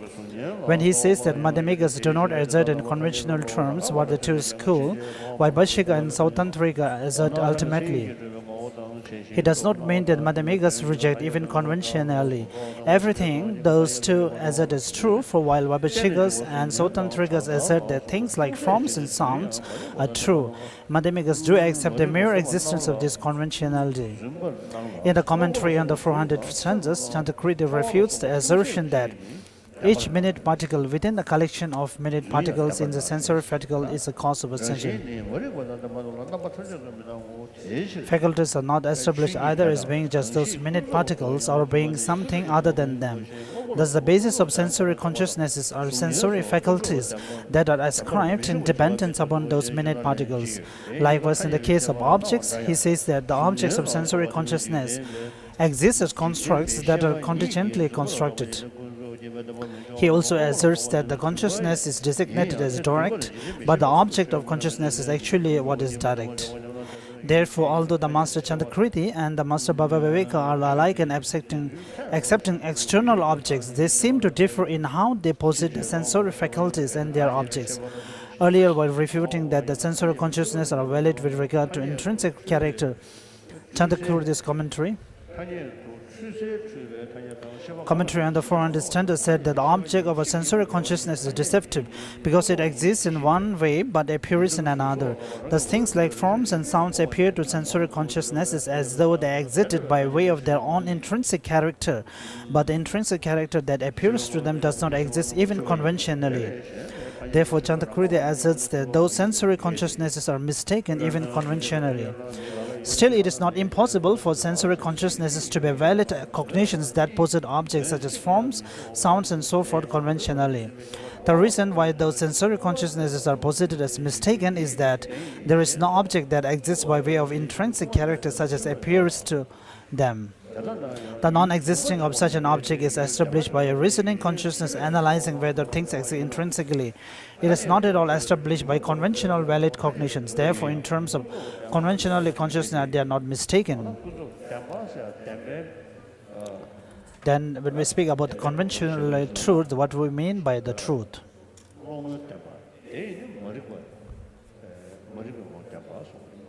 It means the truth in the eye of the ignorant. In reality, it may not be truth like an emptiness, but in the eyes of the ignorance, it may be truth. It appears as truth. As for consciousnesses that perceive things such as a double moon or a reflection, objects such as those which appear to them, two moons, a reflected face, and the like do not exist. This is established by conventionally valid cognition itself without relying on a reasoning consciousness. Thus, it is appropriate that these wrong sensory consciousnesses and the five valid sensory consciousnesses be differentiated as incorrect conventionally consciousness and correct conventionally consciousnesses. We allow that it makes a difference whether our consciousness is known as mistaken in dependence about reasoning consciousness or conventionally valid cognition. However, just as the referent of a perception of a reflected image as a face does not exist, so also the referent of a perception of anything as having intrinsic character does not exist. Just as forms and such which are empty of intrinsic character do exist, so also a reflection that is empty of being a face exists. For this reason, one cannot differentiate those perceptions in terms of their accuracy, even in relation to ordinary conventional awareness.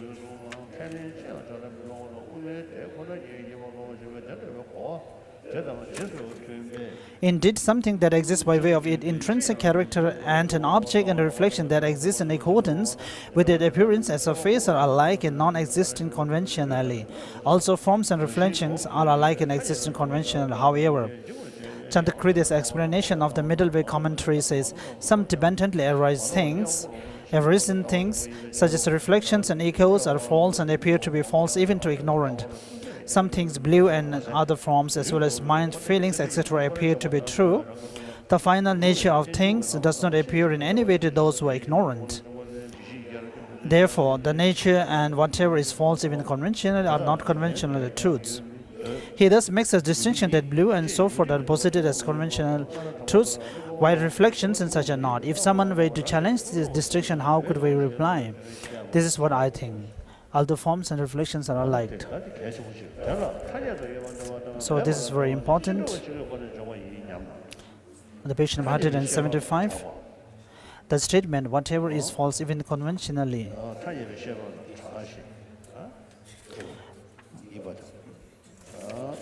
Page number 178, sorry.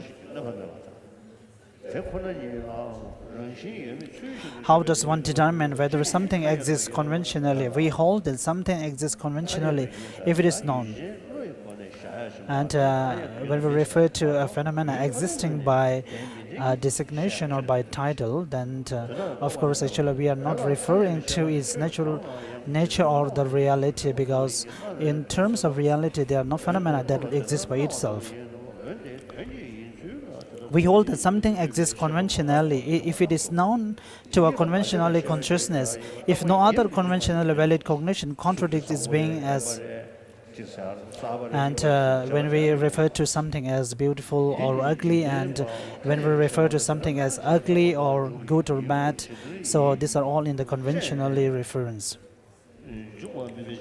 If reason that accurately analyzes reality, that is, analyzes whether something intrinsically exists, does not contradict it, we hold that what failed to meet those criteria does not exist. In a sense, conventional consciousnesses operate in a non-acquisitive manner. It operates only within the context of how a given phenomena appears to it without analyzing. It is how the object actually exists, or does it just appear this way to my mind? It is called non-analytical consciousness, but it is not the case. It is certainly non-inquisitive. It operates within the context of how things appear, how they are known to a worldly or conventional consciousnesses. It does not operate by analysis of how things actually exist. Therefore, it is called mundane knowledge. This kind of consciousness occurs in all persons, whether or not they have become involved in philosophical tenet systems. Thus, no matter whose mind stream it occurs in, it is called mundane knowledge or non-analytical consciousnesses. Do not suppose that it exists only in the mind streams of those worldly persons who are not involved in philosophical tenet systems. Those who are involved in such systems may often have minds that analyze. In conventionally knowledge accurate, or does this object exist this way in reality? Since how could all of their consciousnesses analyze how things actually exist? Therefore, if you want to understand what worldly knowledge is, you cannot ask only those worldly elders who hold no philosophical tenets. However, it is sufficient to consider how non-analytical minds operate in the mind streams of the two parties in a debate. What this consciousness knows is a perceptual or experiential basis for the construction of conventional language. Ordinary people do not understand karma and its effects, the levels and the paths, or such matters, but they hear about and experience them, thereby taking them as objects. As this is so, they appear even to ordinary consciousnesses that are not analyzing how things actually exist. We thus avoid the fallacy that these would not be things that the world knows. Other conventionally valid cognitions do not contradict that which exists conventionally. For example, a consciousness that does not analyze how things actually exist may think that a rope is a snake or that a marriage is water. However, a conventionally valid cognition does contradict the objects apprehended by such consciousnesses, so those objects do not exist even conventionally. A reasoning consciousness that accurately analyzes whether something intrinsically exists does not contradict that which exists conventionally. What is posited conventionally must be established by conventional valid cognition. In addition, reasoning consciousnesses that accurately analyze whether it intrinsically exists definitely must not contradict it in any way. Whatever such reasoning establishes as existing must exist essentially, so it is contradictory for such to be a conventional object. Because of that, it is wrong to confuse not being contradicted by a reasoning consciousness and being established by a reasoning consciousness. Such confusion is the basis for misconception that the following two propositions stand equally, either both true or false.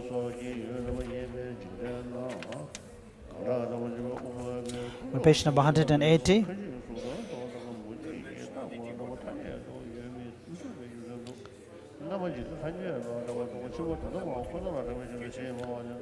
Page number 180. This misconception is incorrect. The two propositions are equivalent to the extent that a line of reasoning that accurately analyzes whether things intrinsically exist will establish neither. But the two are not alike in all respects. One is contradicted by reason and other is not. A partless object and a subject, a self, a primal essence, a divine creator, such things are imaginary constructs put forward in the unique assertions of Buddhist and non-Buddhist essentialistic. When they posit such, they do so after a rational analysis of whether such things essentially exist. They think that this sort of rational analysis will discover these things. Thus, because they assert that these things can withstand rational analysis, they have to accept that others outside of their school.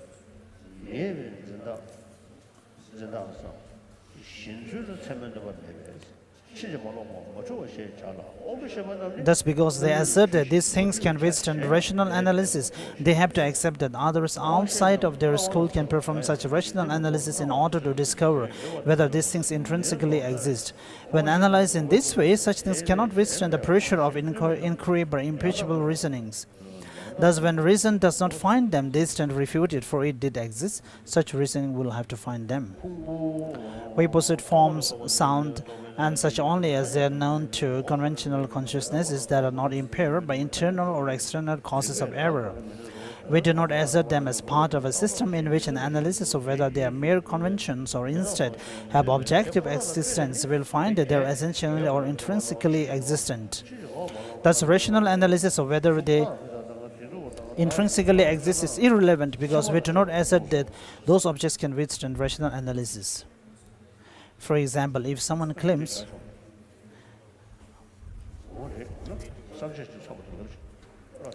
so I thought I will stop here, but I will read till the outline completes. There are things that have been known to the world from beginningless time and yet do not exist even conventionally, inasmuch as reason contradicts them. As example, one can cite the essence that ignorance superimposed on things that essentially exist in eye and mind, conceived by a refined view of the perishing aggregates, or the object of conception that yesterday's mountain is today's mountain. Therefore, it is not the case that mathematicals conventionally accept everything that is known to the world.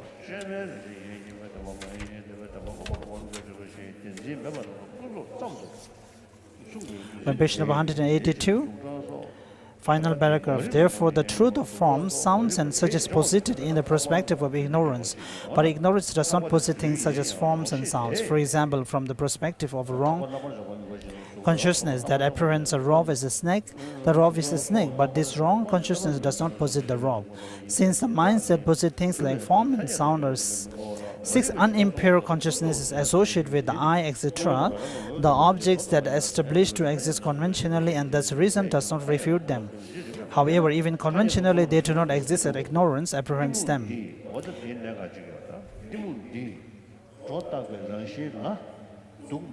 This is because ignorance superimposes an essential or intrinsic nature on things, and this intrinsic nature does not exist even conventionally. Therefore, reason conventionally refutes what ignorance apprehends. If it did not, then you could not prove that at the conventional level, things are like illusions. Ignorance superimposes an intrinsic nature on things. From this, the attachment, hostility, and so forth arise.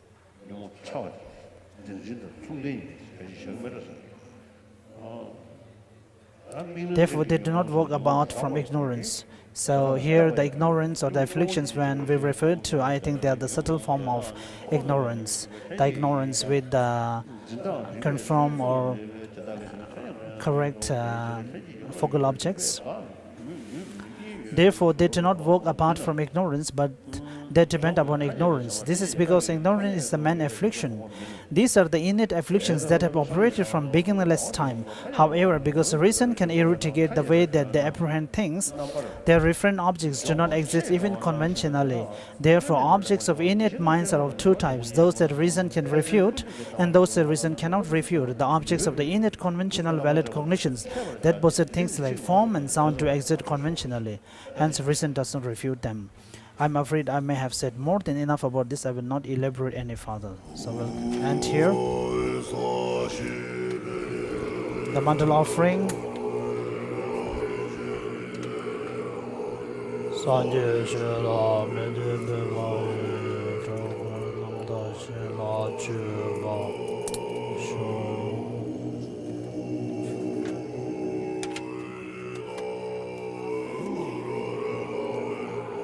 Ba me yan da ya